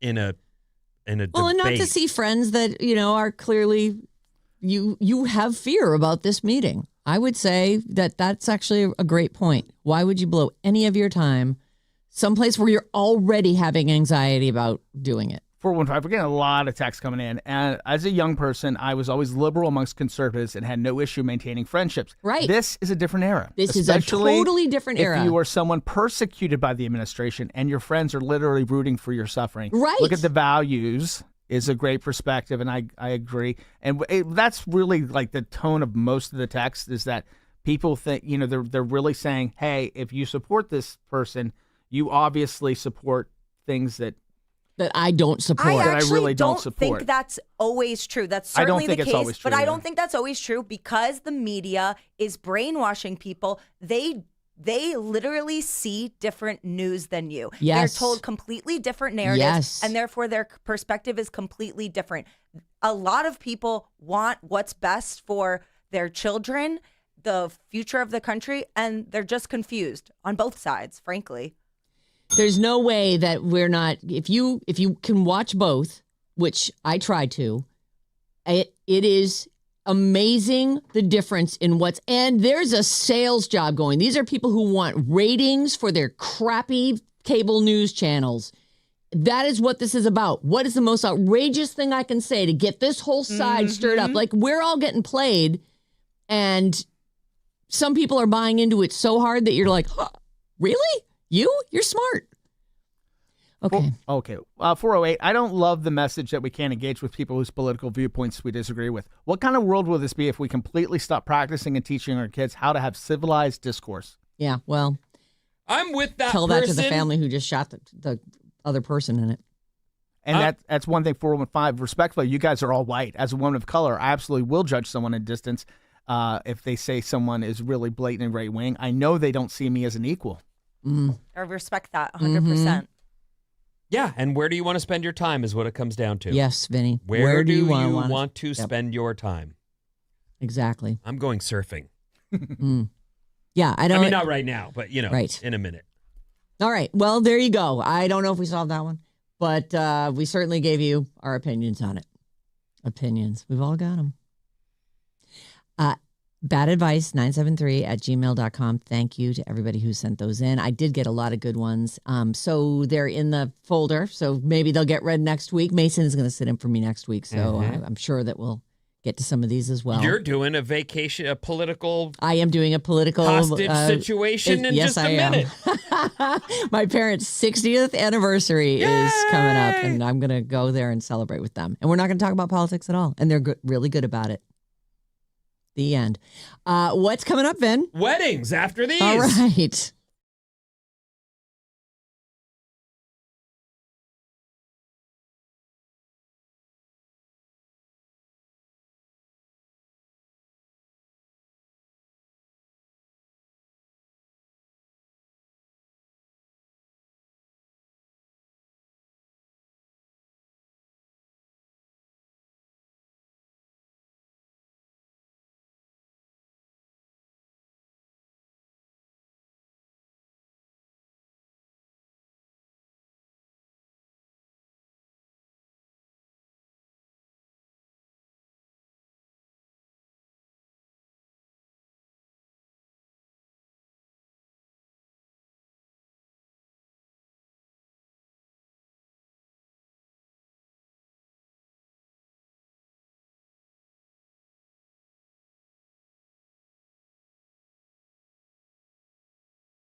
Rock star. Alice, 97.3. Sarah Vinnie, Alice's morning show. Take Alice with you anywhere. You can stream us live any old time on Odyssey, iHeartRadio, or the TuneIn app. What's up, everyone? This Alice Report is brought to you by the YMCA. Nice. From day camps to overnight adventures in the Santa Cruz Mountains, YMCA of Greater San Francisco has it all. Sign up now at ymcasf.org. That's ymcasf.org/camp. And find something for your kids to do this summer. Yeah. Or whenever. I don't mean. Sure, the anytime. YMCA, it's always around for you. I know you're looking. We went through that already. Okay, you're doing junior cards. Okay. Nona's coming for 2 weeks. Okay. Oh, nice. How do we jump this gap? We'll figure it out. Mm-hmm. YMCA can step in and help. I went to Y camp. It was awesome. And, a lot of parents are less likely to say, yeah, just go outside. Just go outside and find something to do. Yeah. Leave me alone. I'm going to take a nap. Go get in your leaky rowboat and get out there on the pond. Is that your mom? Yeah. Yeah. It was great. I was just ran wild. How was that leaky rowboat, though? A little scary? No, we had a little bucket. We could bail it out. Oh. As we went, yeah. Gave it a few different paint jobs. No one decided you couldn't patch it, though. Well, we would try. Oh. Yeah. My dad would squeeze some caulk in there, once in a while. This is really leaking, Dad. This thing's like 6 feet off the shore. All right. He used caulk. Caulk. He was good at caulking. Big family, that's for sure. Get a lot of practice. With caulking. Yeah. Yes, sure. I mean, every bathroom needs it. It's Memorial Day weekend, everyone. Let's party. Okay. I'll see you at Bottle Rock. That's where Yeah, and also we have an Alice booth set up there, so make sure you swing by. I'm going. Yeah. I'll go by. I think I was talking to Mason yesterday. I think she's doing like a full-on broadcast. Yeah. A couple of days of. You talked to Mason yesterday? We were texting back and forth. She was like, "Oh, am I going to see you at Bottle Rock?" And she's not. But I was telling her, have a great week next week, and she's going to sit in for me. I appreciate it. So we'll see you at Bottle Rock, hopefully, and if you're driving up, don't go through the city because 19th is going to be pinched for construction, and it's going to be a nightmare. So you're going to want to go around the East Bay. That's my opinion. You can try. Yeah. Or take a boat. Just take a boat up to, Bodega Bay, and then get in a car there, and then come down and go across there's got to be a roundabout way you can make it and miss all the traffic. We should see plenty of sunshine today, but right now in downtown San Francisco, it's overcast. Yeah, it is. It was really foggy this morning, too. The prediction in the East Bay is the low 90s. Oh, boy. Oh, and the North Bay, actually, which is where Hello, many of us Bottle are Rock. headed, yeah. But then, 80s, 70s in some cases. So, but it's summer or summer-ish. Yeah. Been warm. But remember, Been nice. when the sun goes down, it's going to get cold. Bring some layers. I have, from last year, my see-through backpack. Ah. And I always look for, and if you ever want to know why those little puffy jackets sell the way they do, why everyone has one, it's because you can take them and turn them into the size of an orange. Yeah. You just ball them up. It's a puffy jacket meatball. That is the way. You're really looking for that thing that will take you from the, oh my God, it's 90 degrees all day to, when did it become 60 degrees? Right. Brr. I'm freezing over here. And that's the jacket that I cram in our little see-through backpack. Nice. And then I hand it to my wife and freeze the rest of the night. Oh, that's nice of you. Yeah, well, Can I have your jacket? Yes. You have your jacket in there? You sure can. And that's why I brought it. For you. Yeah. Yeah. You put 4 little meatballs at the bottom. You got one for everybody. The Knicks won last night and are up 2-0 in their series. Oklahoma City at Spurs tonight, 5:30. That series is tied. The Giants are at home all weekend. 7:15 game time tonight versus the other Sox. Oh, the white ones. Oh, the White Sox. All right. Yeah. The other Sox. I get it. The Valks won in New York last night, 87-70, and are at Fever today, 4:30 tip. Wedding season is here. Listen up, Bob. Our Bobby is about to get married. She's looking for ideas. She's got a big wedding to throw. Are you telling me we're still looking for ideas? That thing has to be securely locked down in every possible way. It's pretty secure. Okay. There's a million little things to do. Like? I don't know. I haven't really thought about it in weeks. Well. Yeah. Well, you've been busy. I should get on that. You don't have to. In fact, maybe just ask Susan to take care of a bunch of stuff for you. Right now, he's the just number one sitting there. thing. True. Not anymore. Oh, he's up and about. He's moving around. He's going back into work next week. Oh, boy. Susan my fiance had surgery 2 months ago. Yeah. Well, he's With a long, he's a strange trip it's been. basketballer. He's an athlete. Big time athlete. But it comes for us in our 30s. I'm feeling very 30 right now. Oh.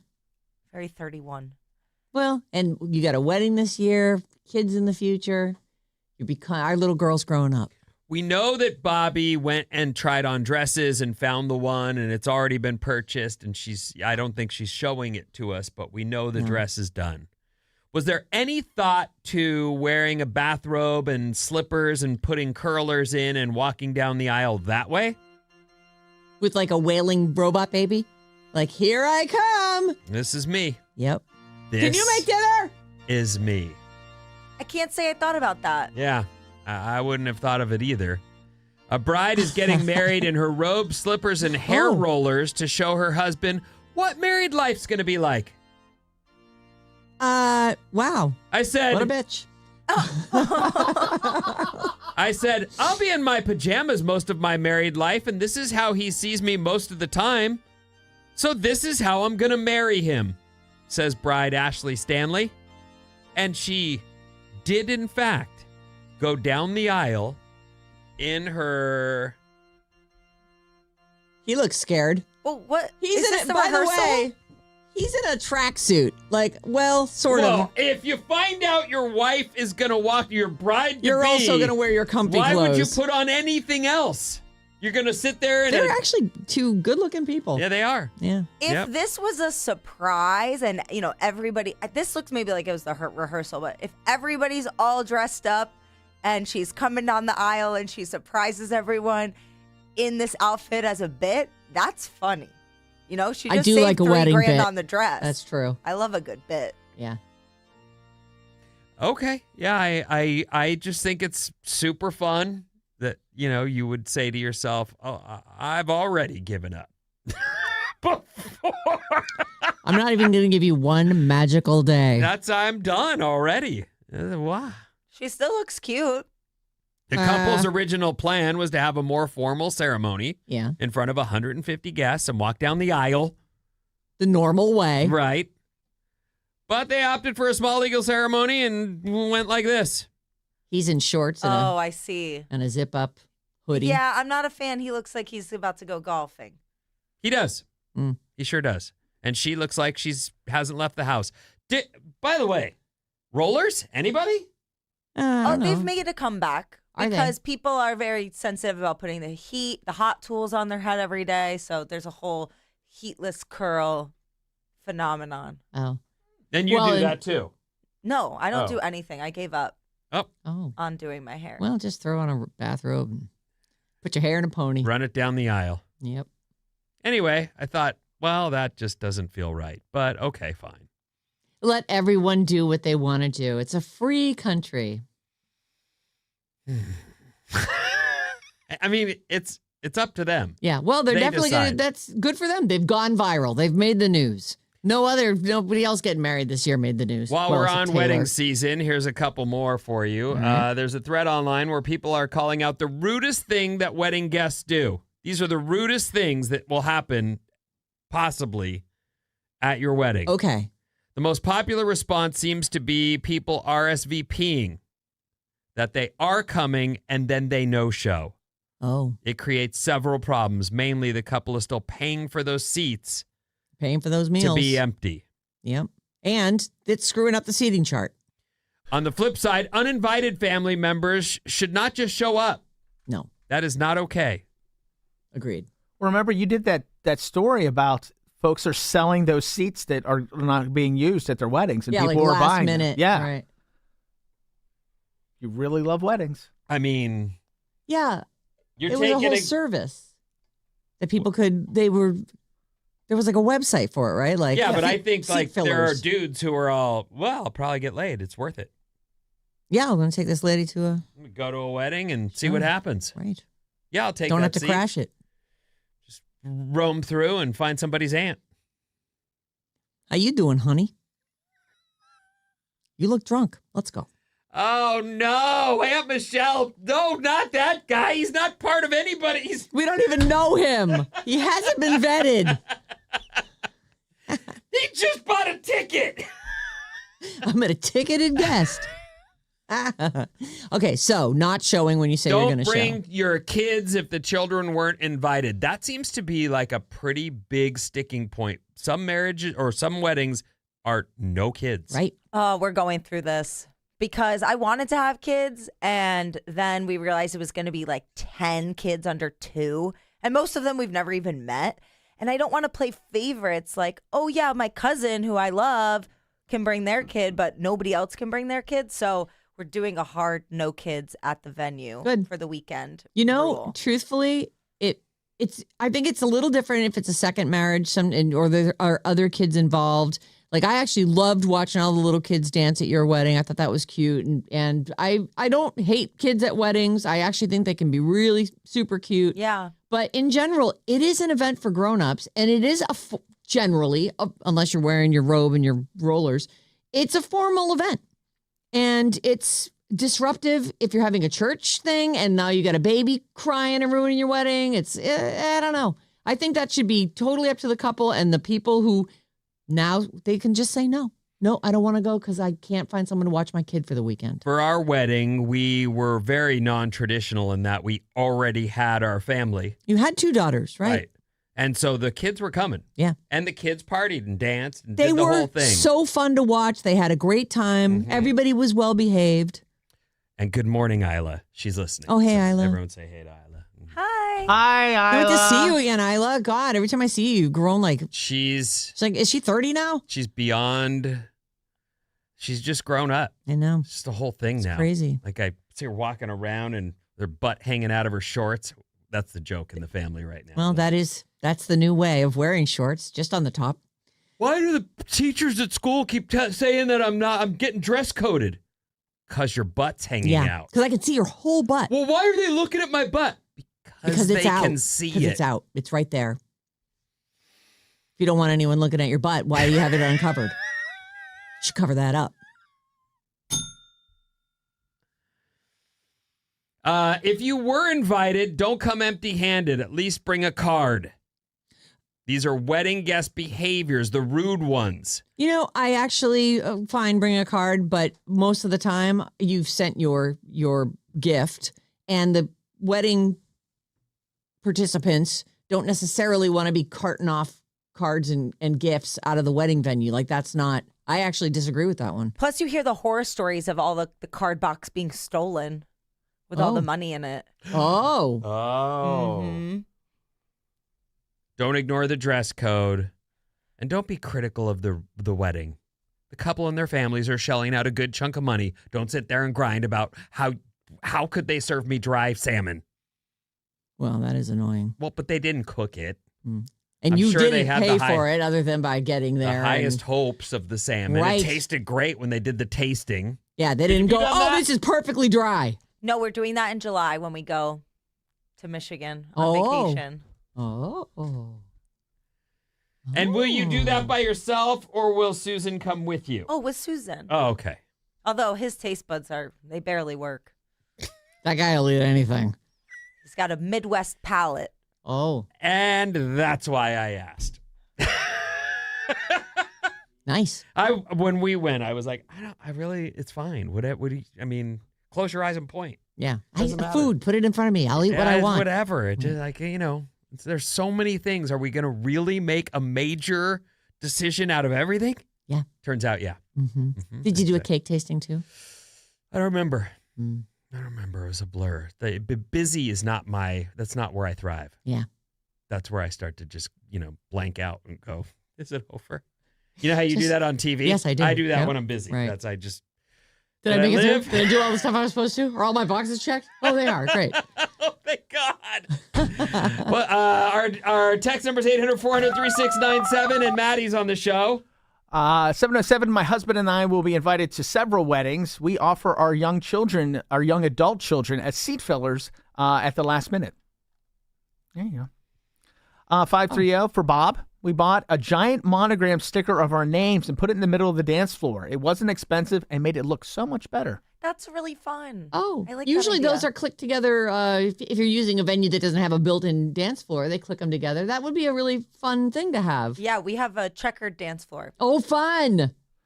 408. I'm pumped about it. Bob, will you be having a photo booth at your wedding? 2027 bride here and wondering if the photo booth is worth it. As a guest, I always love a good photo booth, but I don't want to take away from the dance floor. You know, I've already spent so much money on so many things. There won't be a photo booth, but I want to have a spot where we can take pictures, you know, where people can come up with us and take pictures, and it's kind of a cute, specific spot. Oh. But we're also getting married on a lake, so everywhere's freaking cute. So. Right. Yeah, Couldn't get cuter. The person's question is a good one, which is that becomes the focus. People do head over to the camera, put on, look at these glasses and this sign, and we had it, we did it, yeah, and it's a thing. It's a bit like, and it was great. And it's cool because there's a lot of photos that live beyond the wedding among your people, where you see them partying and having fun. I think it's cool. We did those disposable cameras, and none of them turned out. Like they were all bunk. So don't do those. Oh, I don't even know if they still have a lot of good those. photos. We did that too, and we had now everyone has their photos. phones too. Yeah, so nobody needs it. 707, good for you, Bob. I was told no kids for my neighbor's wedding, and I arrived to find that her friends were allowed to bring their wild, unruly kids. It's insulting. I left to go spend the rest of the day with my daughter. Oh, exactly. Especially if you're traveling from out of town, you're just going to be missing your kid the whole time if you see someone else's kid. Oh, you got to make arrangements for the kid to be watched and settled. And now, everyone else got to bring their kids, but not mine. What's wrong with my kid? Exactly. There might really be something wrong I with hate their kid, not though. feeling inclusive, though. You know, I hate that because I know when I have kids, I would want to bring them everywhere. That's what everyone says.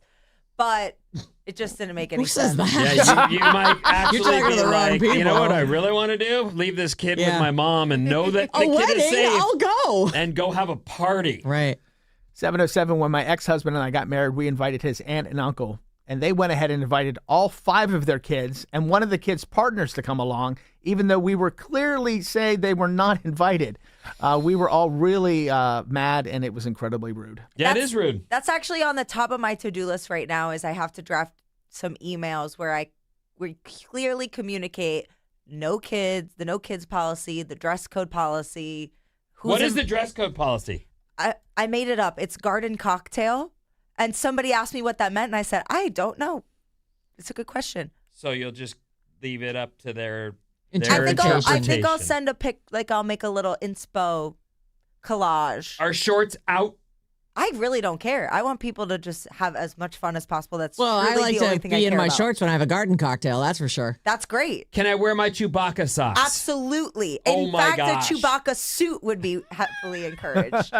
I picture like flowers in your hair, sprigs of parsley. That sounds lovely too. Flower crown. This All is right. cool, 510. The new thing that a lot of people are doing is setting up a QR code that people can scan and take pictures on their phones and use the QR code, and it creates digital albums for all the wedding guests taking candidates during the reception. That's a good one. Yeah, that is a good one. Nice. All right, we're going to take a quick break. Oh, geez. And after this, it's Oh No, Britney. Oh, no, Britney. No, Oh, oh no, no. Britney.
Alice, 97.3. Sarah and Vinnie, Alice's morning show. Oh, it's Friday all day.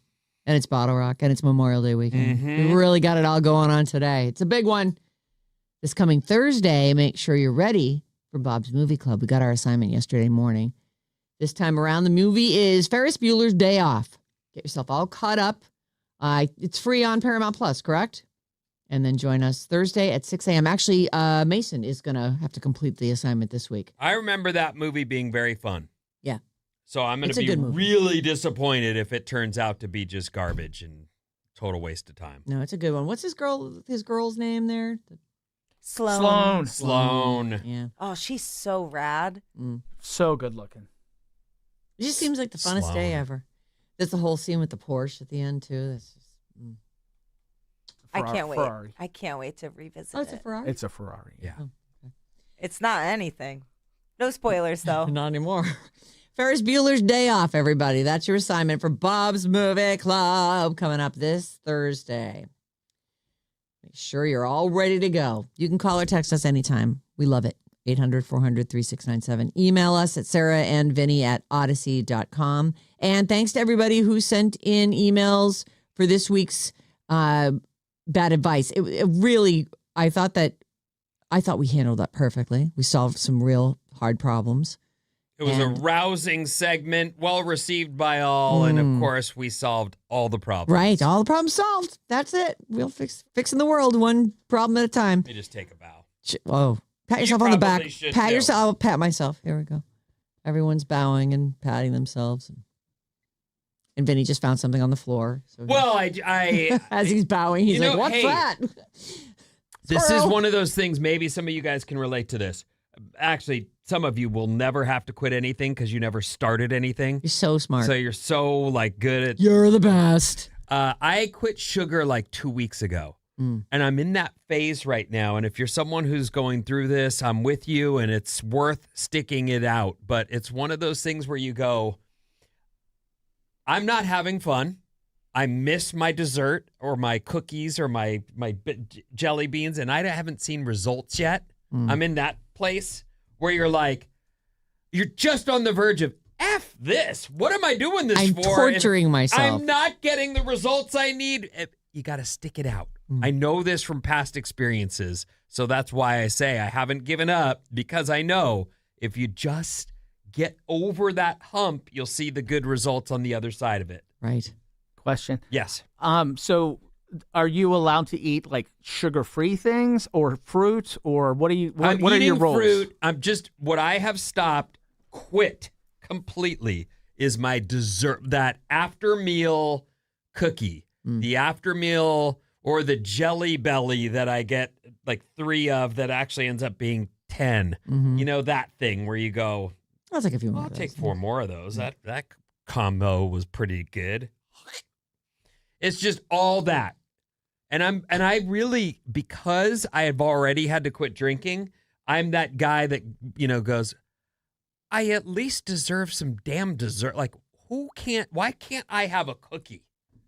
Turns out because, they're full of sugar, and so am I. When I quit drinking, I dumbly decided to go on a diet. And at one point, I'm in the kitchen and I just threw a plate down and I'm like, well, I can't have anything. Why can't I have anything? Everybody else gets to have everything and I get to have nothing. I can picture it. Anyway, the reason I brought that up is I was just throwing away the lozenges that I love because I can't eat those either. Yeah. That was what it was on the floor. I went, what's that doing there? Oh, was it one of the old ones? It was one of the old ones. Oh, my God. Where'd that fall out of? I don't know. You had some hidden in the ceiling or something? Anyway, my message is keep going. We got this. Right. Right. I think we started with we can solve your problems, but Vinny's clearly needing some help. Did anybody want to offer him anything? It's okay. I'm thinking, we sew our mouths shut and we only drink water through a little tube. Maybe or you a should pickle. You should take nicotine back up. Oh, that's a good idea. Oh my God. Do I want to do that? I do. That's a great idea. It's a good trade. No sugar, but nicotine. Yeah. I am in. Yeah. God, I want to get those little Zins packs. No. I am going for the yellow package American Spirits. Yeah, that's American Spirit Lights. They're the good. You That's won't what do I'm it. into. All right. Badadvice973@gmail.com. We kind of took the long way around, but, it's Friday. We're just here to have fun. Well, that was bad advice. Start smoking again. Right. There you go. That was actually some solid, actual bad advice. How do I get that delivered here? Is there any? My phone doesn't have delivery. Go to gopuff.com. They'll get it for you. No problem. That's a plug. Shame. Is that a real thing? Uh-huh. Are you serious? Yeah. GoPuff.com.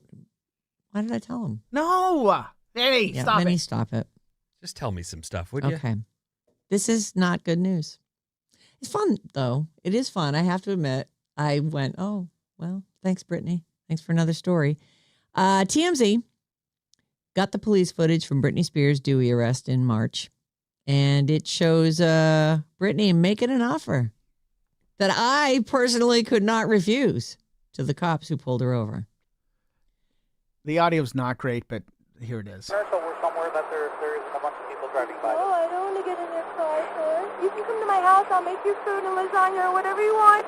Oh, I have a pool. My babies are coming to my house tonight. Okay, so that didn't even sound like her, did it? No. She does that English thing with her voice and she does the baby talk to the cops. Yeah.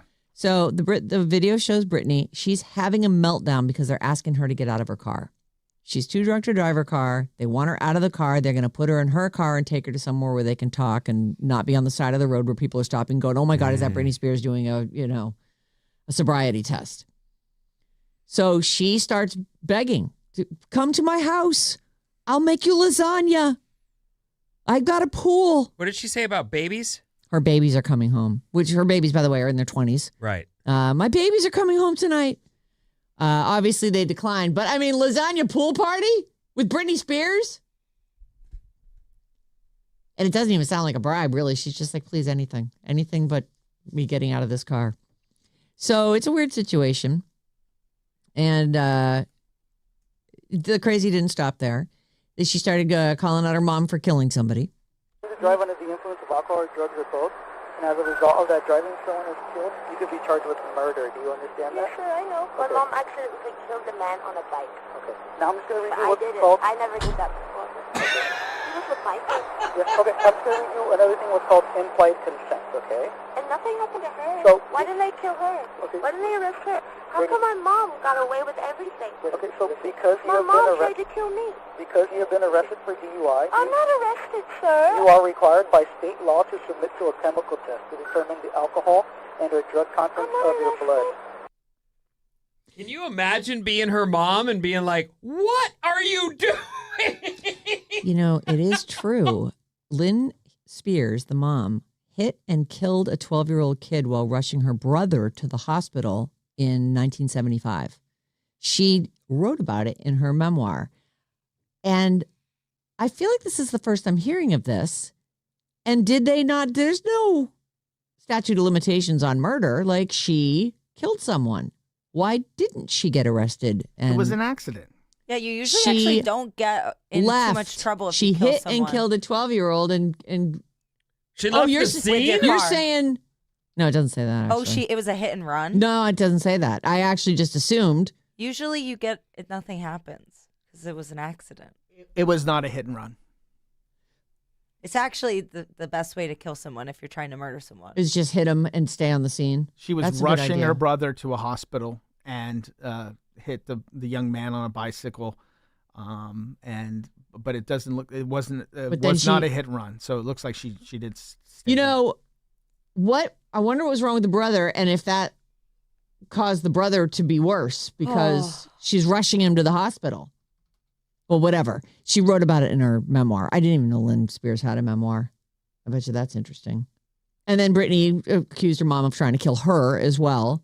I don't know if that's just with all the drugs that her mom supposedly put her on, but this was clearly go ahead. This was before rehab, right? Oh, yes. This was March. This was the March arrest that she went to rehab for. I will say this. I listened to all the audio, and I almost feel like dirty for playing it on the air because I don't think that she's impaired as much as she's just not mentally well. Well, no one would argue that with you. Like, she really is really, really having a lot of problems mentally, and it's sad. I mean, but Do you think it's like a drug-addled thing, too? Like, to me, she was always ditzy, but we saw moments of her where she seemed clear-eyed, and like she at least was totally cognizant of the world around her. But over the last 20 plus years, it feels like it's a decline into just mental illness can get worse over time with age. So, I mean, got to remember, she was put in a conservatorship for a reason. It wasn't because they wanted to steal her money. It was because they had serious issues with her mental health. And drug addiction, right? By the way, like that is also what you're talking about, Sarah, is that we don't know when she's been sober. Right. We don't know what we've seen from her because... Well, the fact that she shaved her head, to me, says she doesn't want anybody analyzing her hair. Yeah, that was a weird... Because she already had the 2 babies. This was at the end of the Kevin Federline thing, right? When he's trying to like get those kids away from the crazy woman who's raising them. Yeah, I don't know about the head shaving thing. That's like one of those things where you'd go get clean. Like someone must have suggested that to her. I don't think she thought of that herself. Like, oh, they can check my hair for... I bet if you look, I've got 2 years worth of hair here. I don't know, but it is tragic, and I hope that she's clearing up now. At least we'll get to whatever her baseline is. Well, in a few months of sobriety, hopefully we'll have an idea of what normal is, because we haven't seen that. We haven't, and even since she got out of rehab, she did that. There was the whole barking and knife wielding incident as she's running. Mm-hmm. What are you filming? Vinny's hooking up American Spirits for delivery.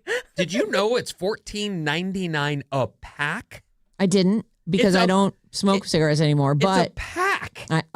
Listen, don't please close that tab. 1 pack. Oh my God.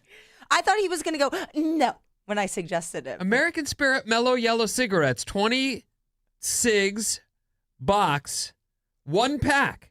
$14.99. Yeah, it's too expensive and to get back into. And there's only 1 left. Gotta get that quick. Can you do? They sell them by the carton. Check availability. Will you please stop it? Okay. While you do that, I want to tell everybody what's in theaters this weekend. There's a couple things. Mandalorian and Grogu, the new Star Wars movie. Do you need a synopsis? I'm pretty sure we all get it. There's also something called I Love Boosters. It's rated R, and it's Keke Palmer, who plays a fashion designer who puts together a crew of shoplifters to go after Demi Moore's fashion brand, stealing all the merchandise and reselling it at a lower price after her designs are stolen. I mean, that's, somebody's going to be like, oh, that sounds good. Today on HBO Max, the streaming premiere of The Bride, ! Starring Christian Bale as Frankenstein's monster and Jessie Buckley as the murdered woman he resurrects to be his bride. This actually, I thought this looked great. It was in theaters not that long ago, and I don't think it was like a runaway hit or anything, but it looked dark and good. Actually, I think the reviews were good of it. Isn't today like National Goth Day? Or something it too? Is? Isn't it? I don't know. I would have absolutely put on some black lipstick. Oh. Well, it's it's Jane's special day. Maybe she's going to watch The Bride tonight. May 22nd. Son of a, really? World Goth Day. It's a holiday for the goths. This is your day, goth kids and goth adults. Happy Goth Day, Jane. Happy Goth Day, Robert Smith. That's all the goths I know. That's the list. Not that many goths Well, it's a bold commitment to stick to that. Like, there you are, you only do black, and now you're at some beach somewhere going, how do I? Oh, did you ever see the skit they did on SNL where it was I think it was God, I want to say it was Jack Black, but I'm not sure it was. But it was the goth kid on the beach. I don't think so. Yeah. It's the family goes on vacation, but one of the kids is goth. And there he is wearing all black. And he's like huddled under like the one spot of shade under a palm tree or something. It's really fun. I can't remember who the host was, but it was a whole song about this little goth kid on the beach. Today on Peacock, listen, we talked about this a while ago. It's happening today. This is on Peacock, the streaming premiere of Kill Bill, The Whole Bloody Affair, which is the uncut, unrated Kill Bill Volumes 1 and 2 with new anime sequences added. Okay. So if you are interested, you can stream that at home. Friday to today on Netflix. If you've never seen Kill Bill, it's a masterpiece. Oh, those are my favorite I think those are my favorite Quentin Tarantino movies. Hard to pick. It is. There's I some really, that you really would go, love okay, them. that can not be number one, but like Jackie Brown, is that one? Yeah. It's good. Yeah. It's not my favorite, Right. though. Yeah. Kill Bill. Reservoir Dogs, really good. Not my favorite, though. Kill Bill? Yeah. Pulp Hateful Eight's pretty Fiction? good. Pulp Fiction. Inglorious Bastards. Inglorious Bastards is a great movie. I like Django Unchained. I love Django. The Hateful Eight. Django The was Hateful great, Eight, but right. Django is that, like, it's so hard. Like, slavery and the way people were treated is Dude, so... it's horrible. It's a horrific thing. But Jamie Foxx is so brilliant, and Christoph Waltz. Oh, I love him. I love that Quentin takes a lot of the same people and puts them in the movies. Like, I really love seeing them in all these different roles. The Quentin Tarantino cinematic universe. Oh my God. Because he's also really the bad guy in Inglourious Bastards too, and he is evil in that movie when he's Shoshana! I don't know that part. Friday on Netflix. That's today. Ladies First. It's a Sacha Baron Cohen movie. He plays an a-hole boss who hits his head and wakes up in a world where the gender roles are all completely reversed, and his assistant Rosamund Pike is suddenly his boss. That sounds fun. In your face. Dream world. Boss man. Monday. So now we've gone through the whole weekend, and it's Monday, which still counts as the weekend this weekend. 8:00 Eastern on CBS. So I guess we probably get it early here. Queen Latifah is hosting the 52nd American Music Awards. Lots of performers, including Darius Rucker with Hootie and the Blowfish. The Hooties are back. Keith Urban, New Kids on the Block, Pussycat Dolls with Busta Rhymes, Teyana Taylor, 21 Pilots. Billy Idol will receive a Lifetime Achievement Award. Darius Rucker is getting the Veterans Voice Award, and Karol G is getting the International Artist Award of Excellence. And Taylor Swift is the top nominee with 8 nominations. But all your favorite stars will be there. That's on Monday on CBS. Welcome home. Okay, Ben, I'm out of time. What's coming up? Hold on, I'm furiously looking something up. Is it how to get these cigarettes delivered to your house? No, well, I was working on that, but I've hit a snag. They need money. No, I have enough money for a pack of cigarettes. It is a lot, though. $15 for one pack. Incredible. I was looking to see if Hootie and the Blowfish's album is in the top 10 best-selling albums of all time, and it is not. Oh, where is it? I don't have that. It's got to be up there, though. That was a huge record. Jagged Little Pill, number 10 of all times. That thing sold kajillions of copies. Wow. Does it say? And those were physical copies. Adele, 21, number 9 of all times. I love it. I have the number of where Corrected Rear View, that's Hootie's album. I'm going to say 17. I'll say 30. I'm not guessing. Vin almost nailed it. 16th. Oh, that's another point for Vinny. The He's thing 2 up about today. that album, if you're like, what is this Hootie you speak of? You wouldn't even know. I was in radio at the time on a hard rock station, and we would all go to our boss. What are we doing? Why are we playing this? This isn't. We're gonna come out of Iron Maiden and we're gonna play Hootie. And he's like, hold my hair. it's a hit. We have to. I'm like, but we don't have to. You're in charge. Yeah. You just decide. It's a hit in another format. It was played on alternative. We played it too. Pop music, rock, everywhere. That and the Spin Doctors. Oh yeah, I loved the Spin Doctors. That first record was good. What is it saying? Two princes who adore you. Yeah. That's what I said now. You know Princes. Can't say that I do. Oh my gosh, she has no idea. Yeah, but then that was it. These are these one smash record bands. For a second, as I read this story, I thought, finally AI is going to replace something we really wanted to take over. Oh. After these. Oh, okay.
Happy Friday. It's Alice, 97.3, Sarah and Vinnie, Alice's morning show. If you want to see these gorgeous faces behind the voices, you can check us out over here at YouTube. YouTube.com/@RadioAlice973. And while you're there, please hit subscribe. What are you laughing about? I had to close the window with my cigarette purchase. I'll get back to that later. Just forget about it. What's up, everyone? This Alice Report is brought to you by Atco Pest Control. Mosquitoes make outdoor areas uncomfortable fast. Atco Pest Control helps reduce their presence so you can enjoy your space. Go to atcopest.com, mention you heard about Atco on Sarah and Vinnie, and get 10% off mosquito services this month. Sounds good. Mosquitoes. Ugh. Not good. Your people are getting eaten alive, and you can take care of that. Yeah. Atco. They'll help you out. Throwing a summer party, make sure you don't have a bunch of mosquitoes buzzing around. It's Memorial Day weekend, also Bottle Rock weekend. If you're headed to Napa, we'll see you up there. Alice will probably be on their way now. All over the place. Yep.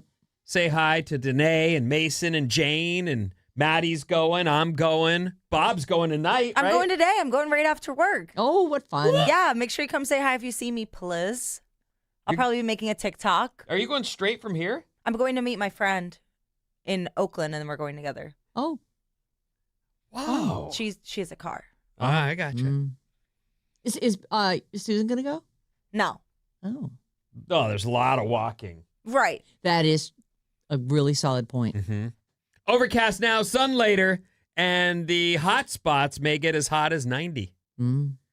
19th Ave is under construction over the weekend. Yay. It's going to be a mess. Yes. Just so you know. In case you Knicks were wondering. won last night, Oklahoma City at Spurs, 5:30 tip time tonight. Giants have homestand all weekend long. Tonight is the first. It's 7:15 versus the White Sox. Go Giants.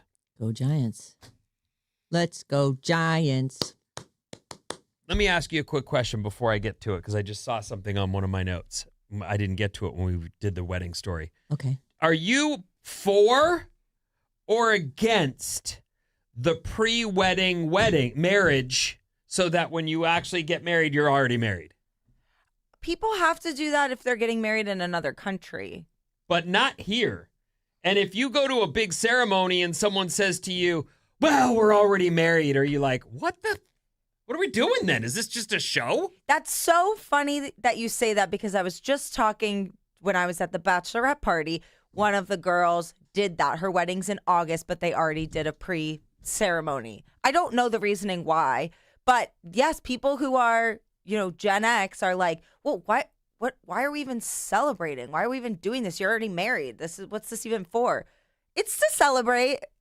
Well, it's okay. I can don't totally care. see throwing what do they call the after party? The reception. Reception. I can see throwing a giant party and saying we're already married, so let's just do away with the They want show. all the pomp and circumstance. Yeah, though. They can have ceremony. they can have a short ceremony. If they're gonna make me sit through one of those 2-hour Catholic masses and I didn't need to, I'm gonna be bummed. Oh, I'm going to one of those next week. Oh, I'm bummed at those. God damn. Have you timed out your service yet? Do you know how long you want it to be? I want it to be like 15 minutes, but I haven't even started thinking about the actual ceremony. We did ours outside. It was about 15 minutes. We did just straight traditional vows with the one exception that if anyone has any reason to protest this marriage, I'm like, not that. Banged half the guys in the audience. I'm not having and by the way, they're like, oh, you didn't do the thing where if anyone has any reason. Well, Village was going to go, I love her. No, the whole line of them was going to cough. That would have been really funny. We're going to write our own vows. I want it to be fun and emotional. Oh, that'll be nice. I don't care what their marriage status is. I think if it was easier for them to do that. Yeah. I don't like it. Or they wanted to start getting their benefits earlier or something. Yeah, whatever. More power to you. And then they still want to wear the big dress and and have cut the cake in the first dance it's still totally valid. I'd rather hire some break dancers than buy a dress for no reason. Get some people in to get this party started and do some moves. But that's the thing. It's not for no reason. It's to have that moment to celebrate the couple. It's a ceremony. You don't think It's all break made up dancers anyway. can do a better job than you in some kind of gown when you're already married? No, think they about can't. guy popping, locking. Grandma doesn't want to see that. She wants to see you dance with her son. Why can't the bride do the And what about the worm? way the guys go like, "Ugh." You ever seen that? They like push their side and the whole body move. Never mind. You should really be watching this show on YouTube. Finally, AI is here to the, or maybe it's not. Okay. What do you got here? What's going on? Well, AI is one of those things that you'd hope would take over the jobs we don't want.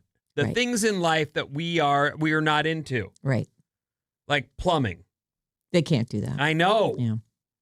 There'll be AI plumbing robots at some point, I'm sure. But, AI, don't take my job. Take something boring that I don't want to do. Right. Like jury duty. Oh. Are you okay with AI bots sitting on a jury and deciding a person's guilt or innocence? I don't know about that. What do you mean? This is know. where we finally don't have to answer to the things that come in the mail, and we don't have to go and... Who programmed it? What are their politics? The only pro to that would be if it was like quote unquote objective, but AI is biased for sure. A new poll asked more than 10,000 adults, if you were falsely accused of a crime and it went to trial, would you be okay with an AI chatbot jury as opposed to a human jury? Would you? No. Would you? And what did... In theory, yeah, I would be okay with it because I'd feel like it'd be objective. It would take the arguments and give an objective thing, and and I feel like people that go to jury duty, who knows? I don't know. I never gone. It's your civic duty. I can't wait to sit on a jury. Someday I'll be retired and they'll call me in for jury duty. I'll be like, I would be happy to serve. Oh yeah, you might actually get picked. I know. John's sat on 3 different juries, and he loves it. I would think Maddie, Mr.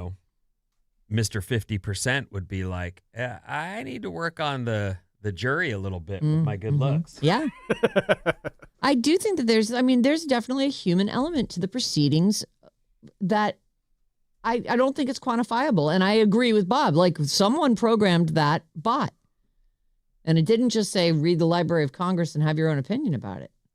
Or at least I don't think it did. Well, it turns out most people want a human jury. Good. If they've done something wrong or not, they feel like they've got a better, more accurate judging from a human being versus an AI, which bums me out because I want to give AI the stuff we don't want to do. Right.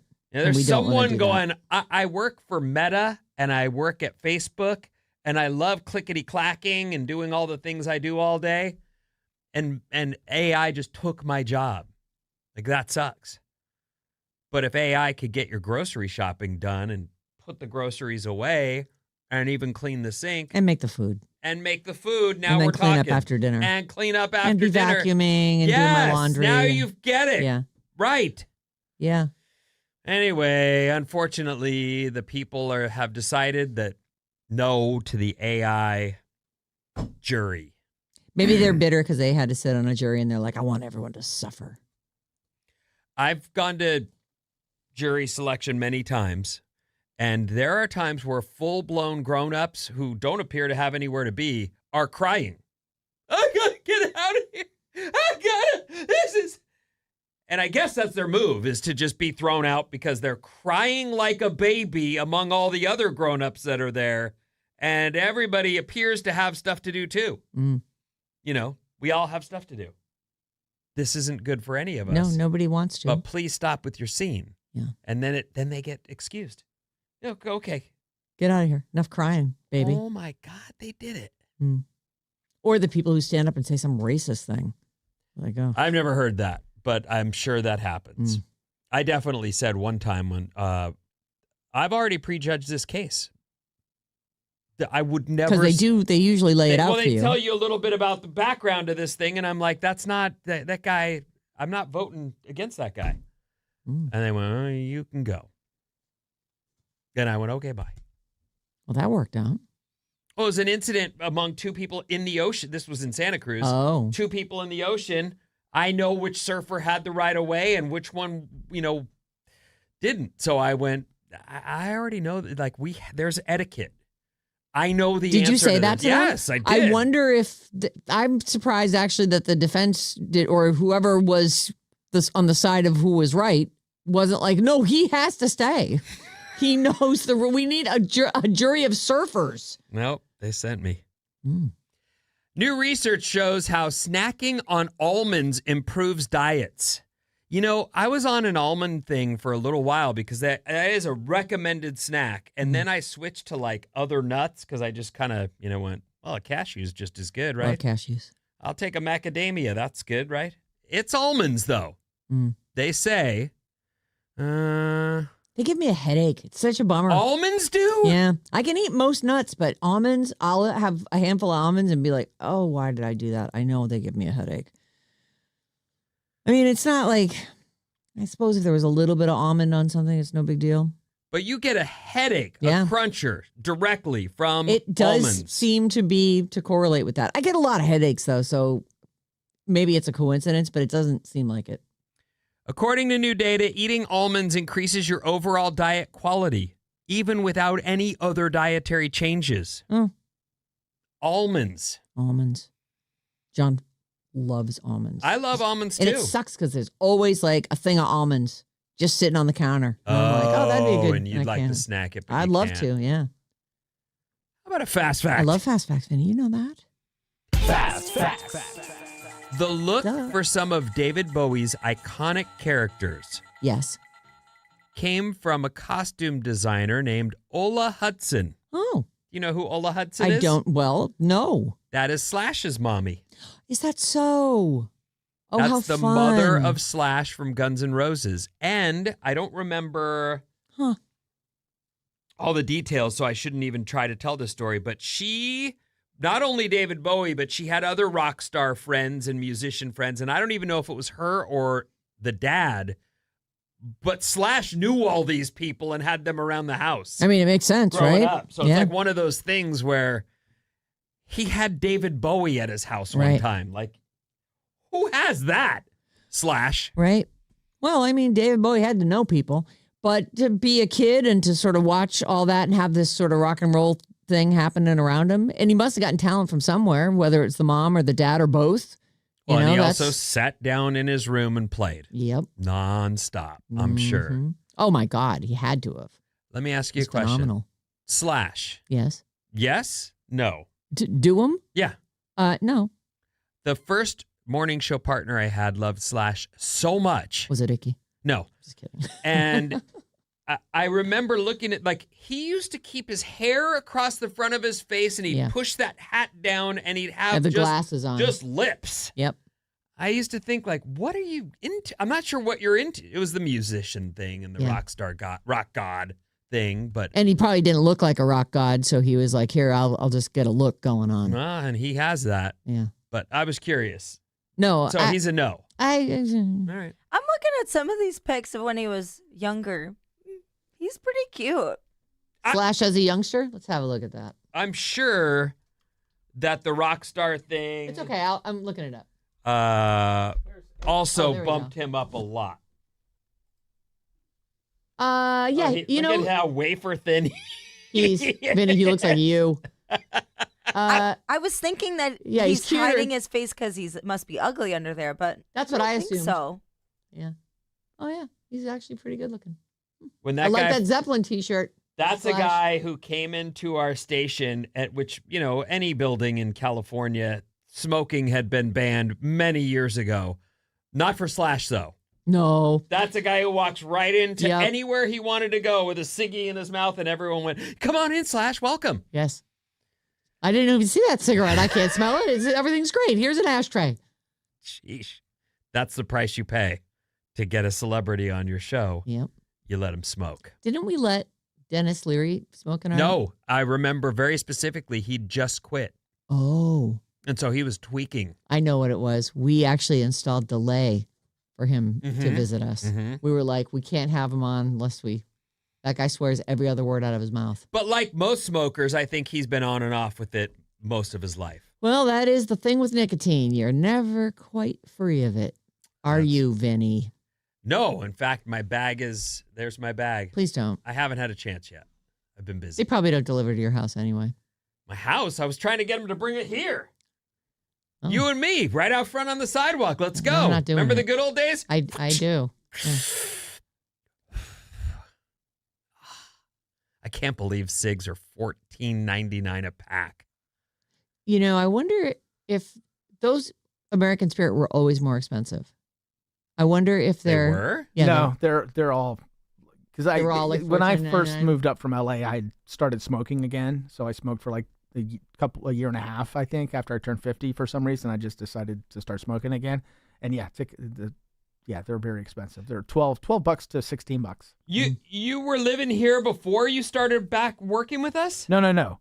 When I was out in LA, like right around the time marriage and things, I just started smoking. Oh. And then when I got here, I was still smoking, but I quit before we started this job because I knew it was going to be at a studio and I wouldn't be able to. And I'm like, I better just knock it off now. Oh, good for you. Because I won't be able That's to when he run picked out up and- vaping, which is, I think, that's what I've 10 got to times vape. more addictive. Yeah. So, I mean, I'm still addicted to it. You think I think it's vaping 10 times more addictive. In fact, the ones I'm addicted to now are 10 times more addictive than those little screw-on ones that I used to have. So you think they're filling up with nicotine? They're like yes. a high level. Like I will get the shakes if I don't. Like first thing in the morning, I actually get a massive head rush when I hit it. It's crazy, Vinny. There was an episode of The Pit where someone came in with thought they had a heart attack, and it turned out they had vaped so much that they had overwhelmed their system, and that caused them to have to go to the hospital. Jesus. The Pit, watch it. So you guys suggest that I just go straight to vape? I suggest you don't do anything. Oh my God. All right, I'll just have a brownie then. Almonds, sir. Go ahead and have a brownie. That's better for you. Our text number is 800-400-3697, and Maddie's on the show. Vinny, speaking of your sugar thing, 408, your cutting back on refined sugar is having an impact. Even if the scale doesn't move, you're reducing your visceral fat, the type of fat that releases inflammatory proteins and hormones that contribute to liver disease, cardiovascular disease, and type 2 diabetes. Keep up the good work. I'm not going to go back. You're never going to have sugar again? No, I mean that I'm not going to go back to that. I was rewarding. I got in this habit since I've had kids where I was just like, Another hard day down. I will take better care of myself on the other side of this.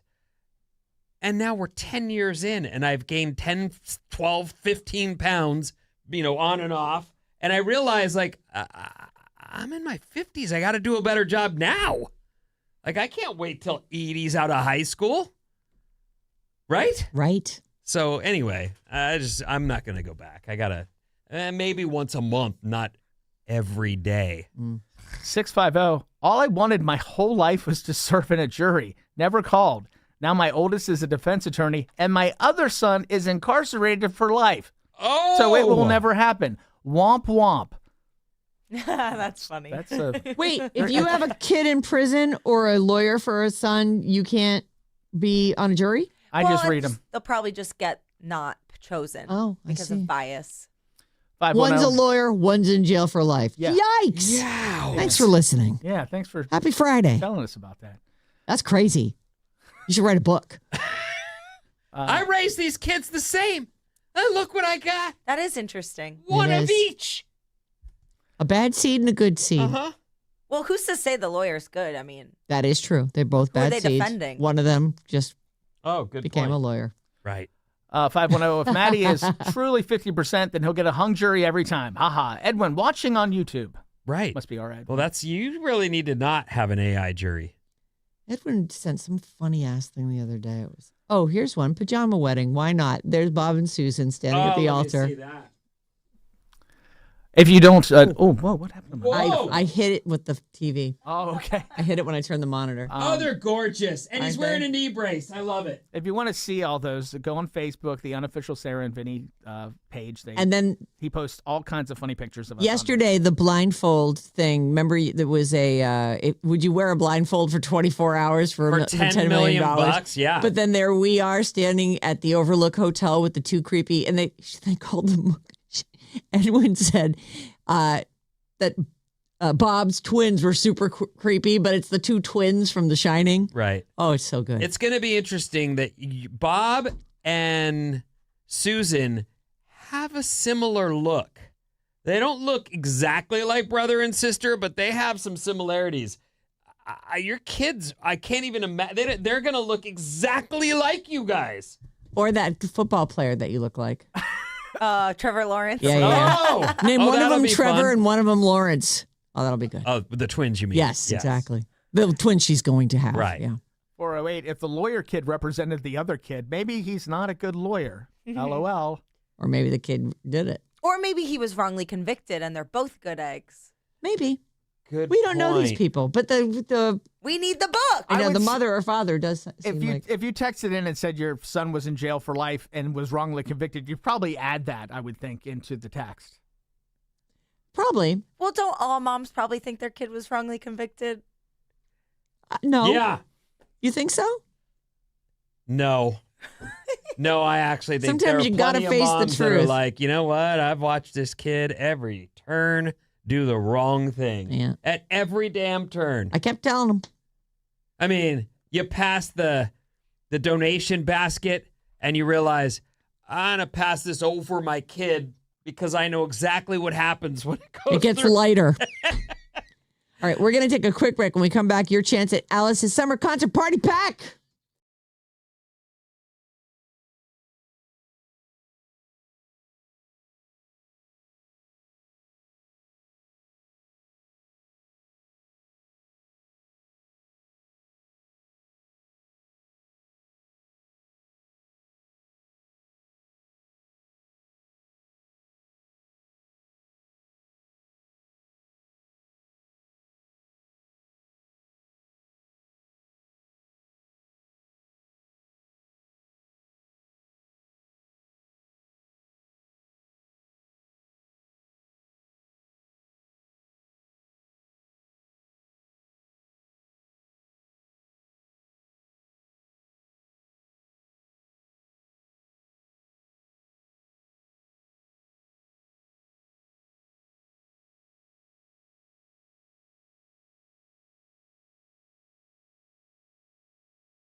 Bum, bum, bum, bum, bum, bum, bum. Alice, 97.3, Sarah and Vinnie. Alice's a morning show. You guys, how about a bunch of tickets to a bunch of shows this summer?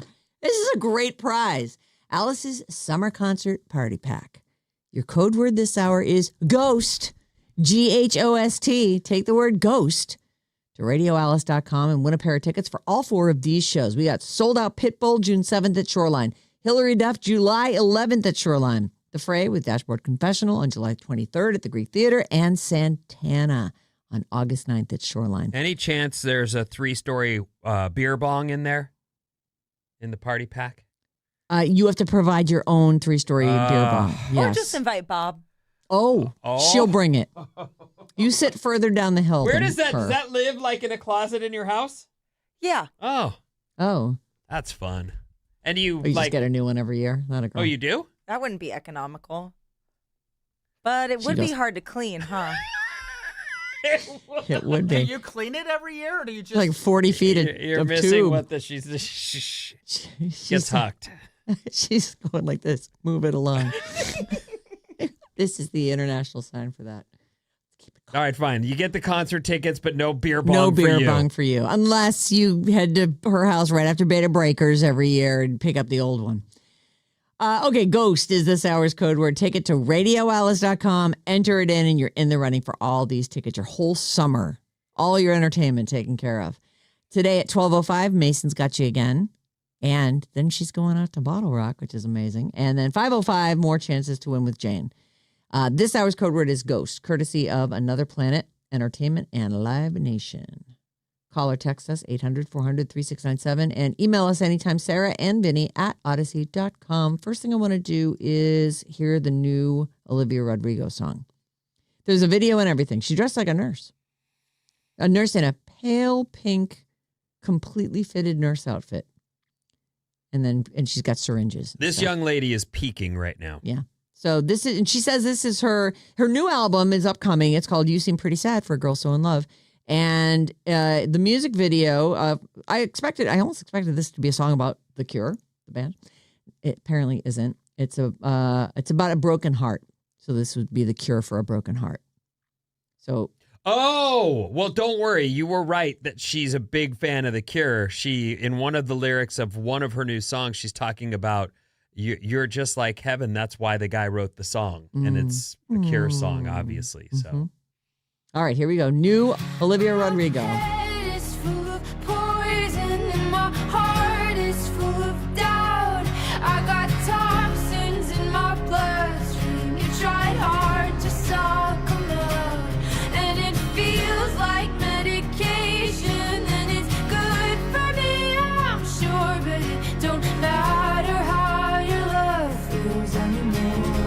It's a big fat acoustic guitar song, huh? I love it. So pretty. I love that. What is that, like a chorus or something? Oh, nice. Her on top of herself in the different. Yeah, it's good. In the different background vocals, you mean? Yeah, I don't know anything, but That she's was- like sound. It's like she's singing in unison, but she has different texture Yeah. with her intonation. When I just it's recently, a big fat sound for such a stripped down song. and I know you're going tonight, I was really surprised by how stripped down Royals by Lord is, in that I just hadn't heard it in a while, and I'm playing it, and I'm all. The big thing here is her background vocals. Like they're the big part of the song, and then there's some swooshes, and there's a beat, but you can make a great song and still have it be pretty sparsely, I don't know, musically. Hang on, I want to play it. And maybe I had a different version. No music yet.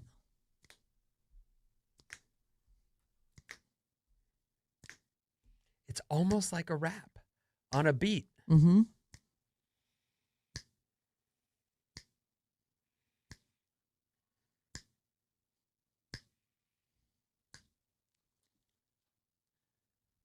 Now we got our first bass note there.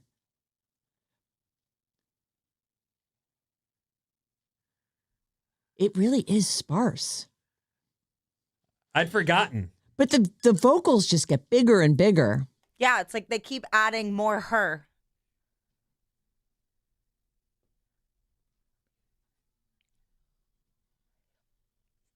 That's cool. You hear that? Tonight. Yeah, tonight at Bottle Rock. I'm so curious to see what she does. That's going to be so fun. Look Isn't for this Bob. crazy? It snaps. It's really just a light bass line. Mm-hmm.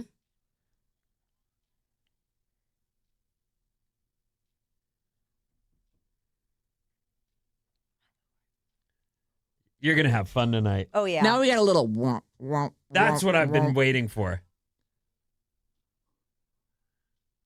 It almost sounds like you hit a chord on a guitar and then turn it up and down. I think that's like... A little whammy bar? Yeah. That's a Sean thing. That's your boy probably on his computer. Thing, yeah. Right. Yeah. Really good. All right. I'll kill it. We just listened to half of it. So what? It's Lord Friday. plays tonight. Let's have Come some on. fun, Let's right. get, pumped for it. All right. So there you go. We started with Olivia Rodrigo, ended with Lord. And now I want to tell you a couple Spotify's. These are interesting things. First of all, Spotify is going to start reserving concert tickets for fans. You know how they tell you you're in your top 5% of fans of this artist, or, this is your favorite artist, blah, blah, blah, whatever you're listening to. Yeah. So the streaming service is going to use streams and shares to determine an artist's most dedicated fans and specifically set aside pairs of tickets for them to purchase via a partnership with Live Nation. You still have to buy these tickets, but you have access to them. Are we talking about face value or? I'm sure maybe it's even, I doubt it's a discount, but the point is you don't have to get on the thing and hope that you make it through the queue to get it before the bots get it. Spotify is hoping that it will be able to lend a hand in getting concert tickets to an artist's biggest fans, as they've announced this new thing called Reserved. They did this yesterday morning during their investor day. It's a new feature that sounds like it sets aside tickets for premium subscribers so that they have a better shot at buying them. And they say here, getting concert tickets today can feel like a race you're set up to lose. It's true. Like Yeah. I've said, oh, that's a show I want to go to. And I'm like, I'm 43,000th in line. You show up at the right time, refresh endlessly, and you still miss out. Too often the experience is stressful, unpredictable, and disconnected from what should matter most, whether real fans actually get tickets. I think it's a great idea. I hope that will, and they are going to be identifying the biggest fans using your actual use patterns. So if you want Taylor Swift tickets, you listen to a lot, you share a lot, maybe you get a chance to buy them. We read a lot of stuff here in an effort to bring you fresh stories all day, every day. And I don't remember for sure if I saw this or I made it up. Did Spotify just turn 20? I don't know, but that sounds about right. Yeah, they had a little special disco ball logo for their anniversary. That's what I saw, People that story. hated for they some did not reason. like the disco ball. But 20 years, Spotify. They've also got, Who knew? Here's another thing. This is less awesome. They're releasing a new standalone desktop app called Studio by Spotify Labs, which allows users to create personalized podcast playlists and more. And the next story I have is that they are announcing Spotify and Universal Music announced licensing agreements for responsible AI-generated covers and remixes. So, and What does that mean, responsible? And you did it in finger quotes. What does that mean? Well, that's because it's in quotes in the story, and so that's the question, right? Like, I don't know that Spotify has said you can't put AI music on their platform. In fact, Oh no, there's tons of AI music on Spotify. so what they're saying here is, so Spotify, along with Universal Music Group, which I think was the first of the big music companies, record companies, to say, yeah, we're going to find a way to make this work inside of our bounds here. They've announced a major recorded music and music publishing license agreement that will enable Spotify to launch a new tool which allows fans to create covers and remixes of their favorite songs from participating artists and writers. So I guess participating. Right. So somebody would have to say, well, look, they probably are like, go ahead, license it to them. Well, first of all, we get a licensing fee from all these people. And if it's a hit somehow, we'll also get all the money from that. So at least they're getting paid for it. So the AI artist or the director or the person who says the fan, please, the fan, they are not paid in any way, even if it's a smash. I do not know. However, I know that we recorded a Beatles song and put it on one of our albums when we were a band called Slappy, and we paid something like $212 to EMI Records or whoever owned the rights.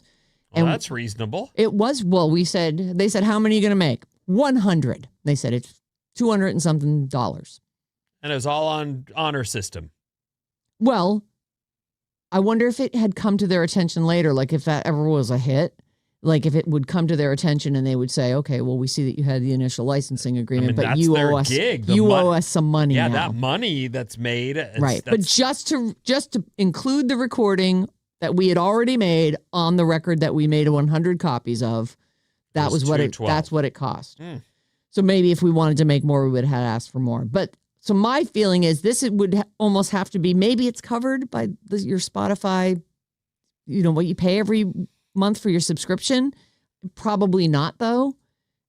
Maybe you pay a little extra because you're like, oh, I've got this great cover that I made. But they're going to do these tools. It'll be Spotify tools that allow fans to create covers and remixes of their own favorite songs. And again, participating artists and songwriters. So I don't know what that'll mean going forward, but I did think there were just a couple of interesting things out of Spotify today. Just a little something. This is, I don't know what this is. Here we go. You tell me. Maybe you never got to meet Ozzy while he was still alive. I didn't. No. You're right. Don't worry. Your chances have now skyrocketed now that he's dead. An interactive Aussie Osbourne digital avatar is in production as we speak. Ozzy's son Jack says, it's kind of scary how it's really very accurate. He'll exist digitally as himself for as long as we have computers. And Sharon says, you can ask Ozzy anything and he will answer in his own voice and the answers will be what Ozzy would have said. We're going to take it all around the world. People can talk to him and he will talk back. She says, Elvis died 50 years ago and everyone knows Elvis. I just want that for Ozzy. Everyone knows Ozzy. I know. Well, 50 years from now, will they? We don't know. And they're going to make sure that he's in it. He is, maybe he'll be the guy who'll be like, hey, kitchen lady, add this to my list. Oh, I got it on your list. I added prune juice. It's fine. When they put him in Trolls, they did a great job because that's one of his huge hits. Which song was it? I believe it's Crazy Train. Okay. But it's a huge hit and it's in Trolls. Like my kids know that song from that cartoon. And is it him performing it? Is it the song? No, someone covered it, but he plays a character in the show, the movie Trolls. Oh, he does? Oh, yes. Fun. So it's just, they did a good job in that. I don't like this. I don't know why anyone, especially a young person who doesn't know who Ozzy is, would go talk to Ozzy. Yes. I think that's going to be a lot of 60-year-olds who I know. It's it's sort of I don't know. It smacks of something that I am an Ozzy fan. I like Ozzy. I like a lot of his songs. I just don't know that I would want to talk to fake. Like, what is this? It almost diminishes him to me. Like, that's it. Turn that up. Oh, it's song. Wait a minute. What's that? This is Trolls. No. I was waiting for it to. No. Like, this is from Trolls. Randy didn't do that. No, this isn't Randy. What's that? Not even close. Yeah, I don't know. I feel like this is going to sound really bad, and I don't mean it to. I'm a huge Ozzy fan, but I feel like that family never stops bleeding his name. Ever. Just as a they cash grab cannot after be another. stopped. It's just like, you guys, you did the last concert. He is in heaven or hell. Who cares? Let him go. Leave him be. Let him rest in peace. You a fortune. Yeah. You can get surgery every day for the rest of your life, That's Sharon. not enough for me. It's got to be. It's not. I want Ozzy back. All right, what's coming up? Oh, very little because.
It's Friday. I don't care. As long as it's Friday, I'm totally fine with all of it.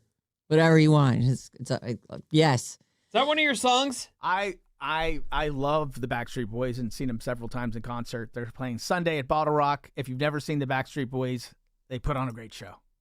That's all I'm saying. You love that. Are you going on Sunday? I thought you were going to go see the Foo Fighters. I'm definitely going Saturday. I'm going to try to go Sunday too. Oh boy. I've seen them, but I enjoy their show. It's pretty much the same show all the time, but they're really good. Okay. Well, you can watch Maddie geek out on the Backstreet Boys by checking out our live stream. Actually, hold on.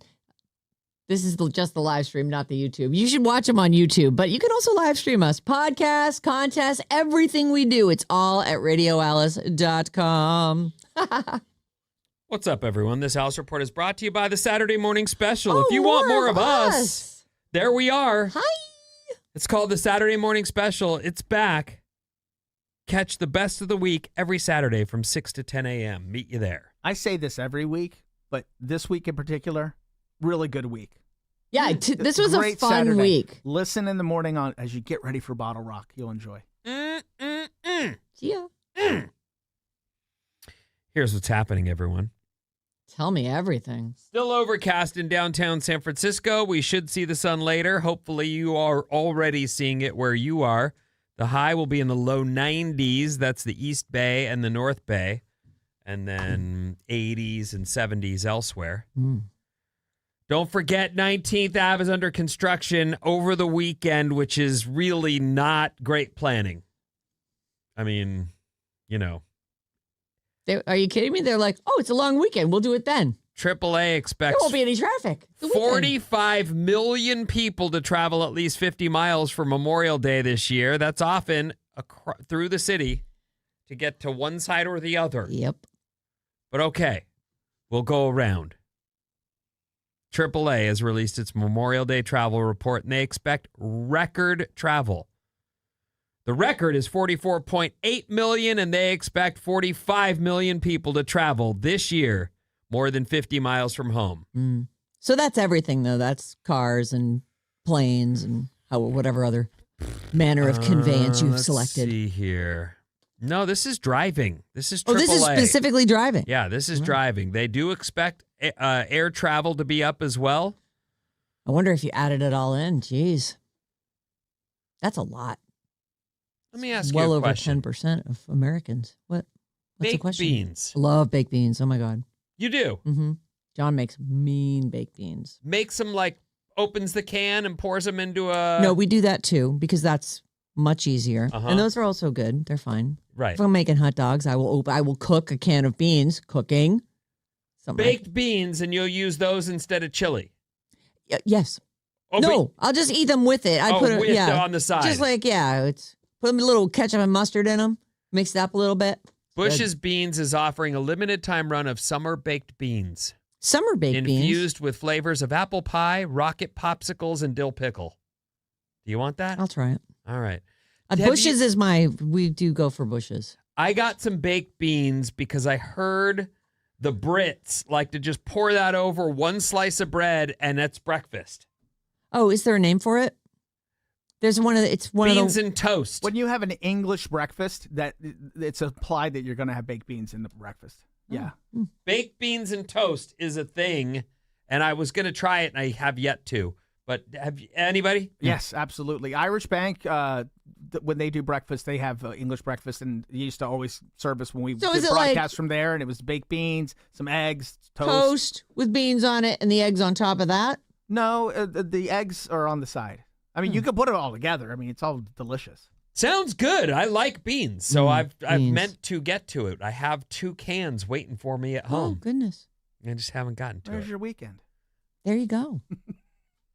I don't know. You never want to try a new bean dish before you go to a public place like Bottle Rock. It's outdoors. Yeah, that's what the outdoors are for. Let them rip, Vin. I don't want to be tooting when I'm hanging out with all the party people. The car ride, on the other hand. Yeah, there you go. Might not be as fun. Just lift a cheek and roll down the windows. Don't ever lift a cheek. Lift the cheek.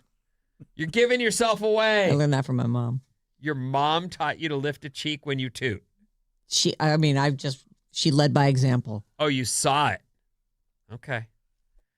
A 36-year-old man ignited a grocery cart full of fireworks in a Walmart in Maryland. Oh, what? Yeah. That's no good. Last month, this guy named Anthony Rhodes ignited this grocery cart full of fireworks in the children's clothing section of Walmart in Maryland to cover up his jewelry heist. There was chaos once the fireworks started going off, with customers running for their lives. Meanwhile, Anthony broke into the jewelry counter and stole multiple pieces of jewelry worth nearly $10,000. Oh, that was his... That's not bad created enough. a diversion. Yeah, it was his diversion, exactly. His plan didn't empty work. this place out. Instead, not only was he caught, but there was $10 million in damage due to the fire. Oh, my God, you destroyed idiot. inventory, cleanup costs from the smoke and soot. And so he's in more trouble than he ever imagined. Great idea, brah. Besides the theft, he's facing first-degree arson and explosive charges. It's really Anthony. I mean, he could have done real bodily harm to somebody. Yeah. That's a boy. Bye, Anthony. See you around. Out in the yard at jail. It's time for science. Researchers think they've figured out why nearly 90% of the world's population is right-handed. You ever thought about that? No. Almost. Oh, you haven't? Well, I know that there are far fewer lefties. Yeah. But I have never really been like, I wonder why that is. Well done. You didn't say far lesser. Fewer, lesser. Wait. Did I say fewer? You said fewer. Isn't that right? If I said that, clearly it's working its way into my vocal. Thanks, Mom. Thank you so much, Mom. You have fixed me. Your constant texting has worked out. A new study suggests that it's a preference we built in when we started walking upright. Once we became bipedal. Bipedal. What? Bipedal? Yes. Shouldn't there be two E's there? Stick in another one. Once we became bipedal, whoever says that? I mean, people who say bipedal, I guess. I think that's how you say it. I could be wrong. You probably It does aren't. occasionally happen. I honestly have never seen that word. But it's, bi and then pedal, bipedal. It freed our hands for specialized tasks, and then over time our brain pushed that preference towards the right hand. Bipedal.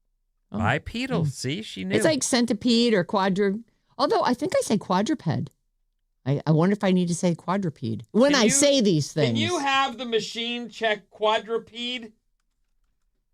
I mean, let's get to the bottom of it right here. I think it's a quadruped. Who could have a weekend without quadruped? Yeah, Google. Yeah, you got it.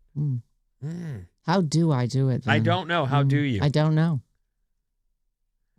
A new study found that some plants have a genetic trait that can help them survive the most extreme environmental events.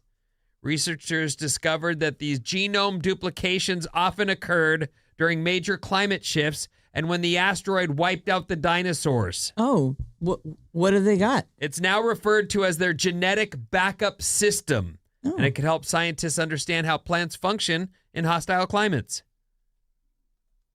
Yes. That lone flower up out of the rocks in Death Valley. Yeah. Or even, when a forest burns down, and some of them, they only can seed when something burns and pops their seed pod, and then it reseeds itself. Oh. Yeah. You must have heard of that. I haven't. Robots are starting to make clothes. Starting. But handling soft, flexible fabrics has been a major challenge. So now some companies are bypassing traditional sewing by using adhesives to assemble shirts. Experts are saying automation could bring clothing production back to Western countries, and it could reduce waste and transport emissions. That's interesting. So you're saying that if we do it with robots and create no new jobs, we can bring the manufacturing base here and not have to pay to transport. And it reduces waste, and then we don't have stuff coming from Vietnam or India or China or the other places, Yeah.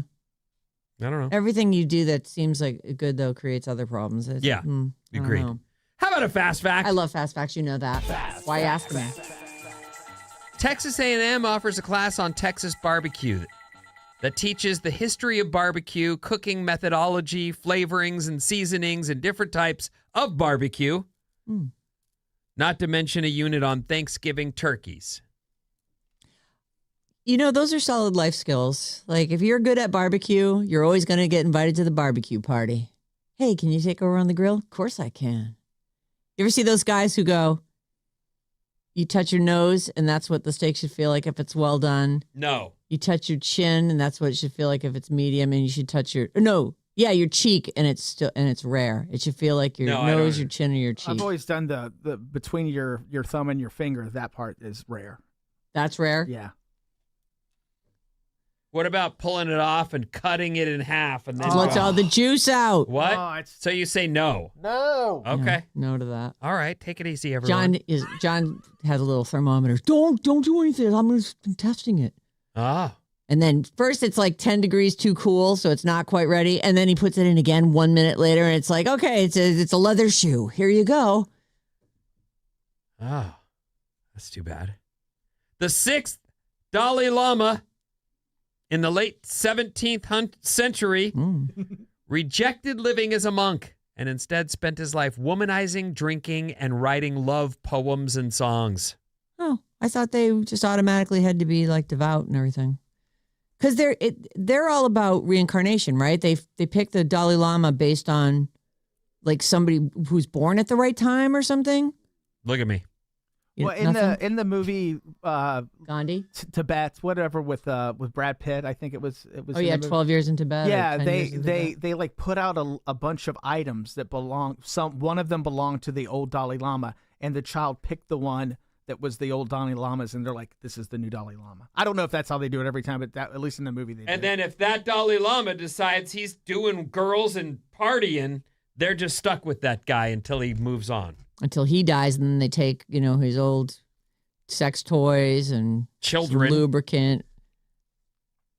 I mean, oh really? You got to pick his children out of the lineup. Well, the 17th century. I mean, was there a lot of birth control back then? Oh, I probably not. He's humping away. Oh my God, the current Dalai Lama is 90 years old. Yeah. Born in 1935. He's been our whole lives. He's been the Dalai Lama, right? They say that he's gotten it with age. He's gotten inappropriate and says things that like they keep him away now. Well, dementia will do that. I've read his books. I've seen like when he was younger. younger. This is Gandhi. What? Who is it? The Dalai Lama. He's just the Dalai Lama. He's not. That's not his name. Gandhi. I don't know if he has a name. What's the difference between the Dalai Lama and Gandhi? Gandhi was a person. Was one guy. One guy who helped free India from British rule. Oh, bless you. Do you? No, you're laughing because we're so stupid. Great 3-hour movie. Oh, I always thought it was the same guy. Well, at least we know Arthroped. Now I know. Wow. Yeah. You knew Pete, but you didn't know that Gandhi was just a dude. My apologies to Our text number is anyone who cares about that. 804-97. All right, not going to be a hero, but a couple shout outs. I got a bunch of them today. I'm just going to do them all here. All right. Ella's State Track Meet. Good luck, Ella, in the 400 and 800, and that's from Nikki and Austin. Also want to say happy retirement to Kathy, and shout out to Nick Bueller. Graduating from SF State today. And just one more from working from Napa today. The sound checks have commenced. Oh, it's See you so at Bottle Rock. exciting. All right, Vinny, did you pick yesterday? Maddie, which one do you want to play? How old is that guy, or when did that happen? When did that happen? Hey, everybody. Ariana Grande's concert at the Manchester Arena was bombed by an Islamic extremist. The explosion killed 22 people, injured 116 others, and traumatized everybody. When did that happen? 2022? 22. What?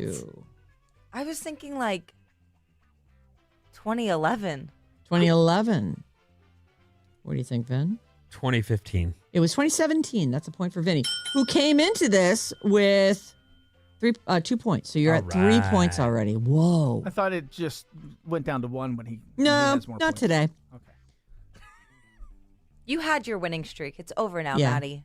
And I'm going to make sure it continues to be over. Yeah, and listen, thirst trap who's about to go out to Bottle Rock and just thirsty. be rolling in it. Oh, yeah. Oh, yeah. We're rolling all around in it. Yeah. Lay down, ladies. Make a mat for me. Half of you are going to love this. Just leave me my point, would you? The other half, something's wrong with you. Right, it's them. It always is. It's always them. Thurl Ravenscroft. You know him. He did Tony the Tiger. They're great. And sang You're a Mean One, Mr. Grinch from the original cartoon. Thurl Ravenscroft. Do you he feel died. that Christmas washing over you right now? No. Okay, go on. He died at the age of 91. When did that happen? When did he die? When did he die? Thurl Ravenscroft. Thurl Ravenscroft. When did that happen, Bob? Oh. Died at the age of 91. They're great. 2007.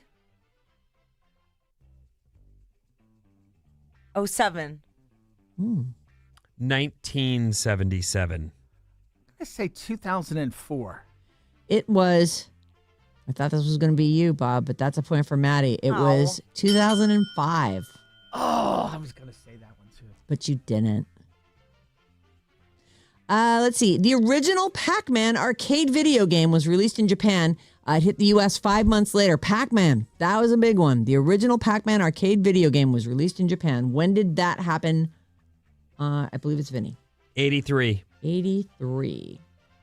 81. 81. 80. 80 is the exact answer. Son of a... 1980, the original Pac-Man. We are currently at 3 points for Vinny, 2 for Bob, 1 for Maddie. I only ever see Miss Pac-Man machines. I've never seen a Pac-Man machine. Oh. You guys notice that? No. I haven't, but I played both. Yeah, both. I have one in my house. Jerry Lee Lewis. Goodness gracious, great balls of fire. You hear that, ladies? He's got one at his house. Pac-Man and Galaga. You're telling me you have a Pac-Man? Not a full. It's a wall-mounted one, like you'd go to a bar and get, and it's got Galaga and Pac-Man and Dig Dug. Dig Dug, ladies. Ladies. Half the ears just perked right up. Okay, focus, Vinny. Trying to get out of here on a Friday. That was just so great.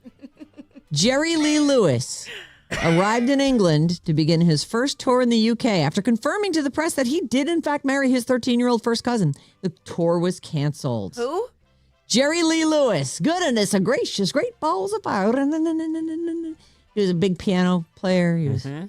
Well, he was a hotshot, and then he was not. Right, because he married his 13-year-old first cousin. 1978. Yes. 78, says Bob. What do you think, Vin? 52. I'm going to go 53. 58 is the correct answer. That's a point for Maddie. Sticky Fingers, the incredible album by the Rolling Stones, hit number 1 on the Billboard 200 chart. It contains Brown Sugar, Wild Horses, Can You Hear Me Knocking? Lots of big songs. Sticky Fingers by the Rolling Stones. When did that hit number 1 on the Billboard 200 chart? Maddie. 73. 73. Oh, was this their first album? Nope. Far from it. 69. 69. Benny?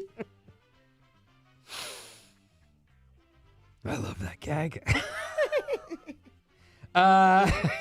actually it's not a bad guess. Yeah, what did Maddie say? 73. I'm going to say 72. 71 is what you should have said, but you did get the point for it. 1971. And I'm going to do one more. This is the end of it. When did the first Mission Impossible movie come out with Tom Cruise? When did the first Mission Impossible movie come out? 2003? 03. 2004. 04. 05. Oh, you. That's a point for Bob. It was 1996. Whoa. Yeah, 30 years ago. Back when Tom was, oh goodness. Back when Tom was probably 32 or something. I don't know. And so now I look at the scores and I say, El Campeón del Pueblo rides again.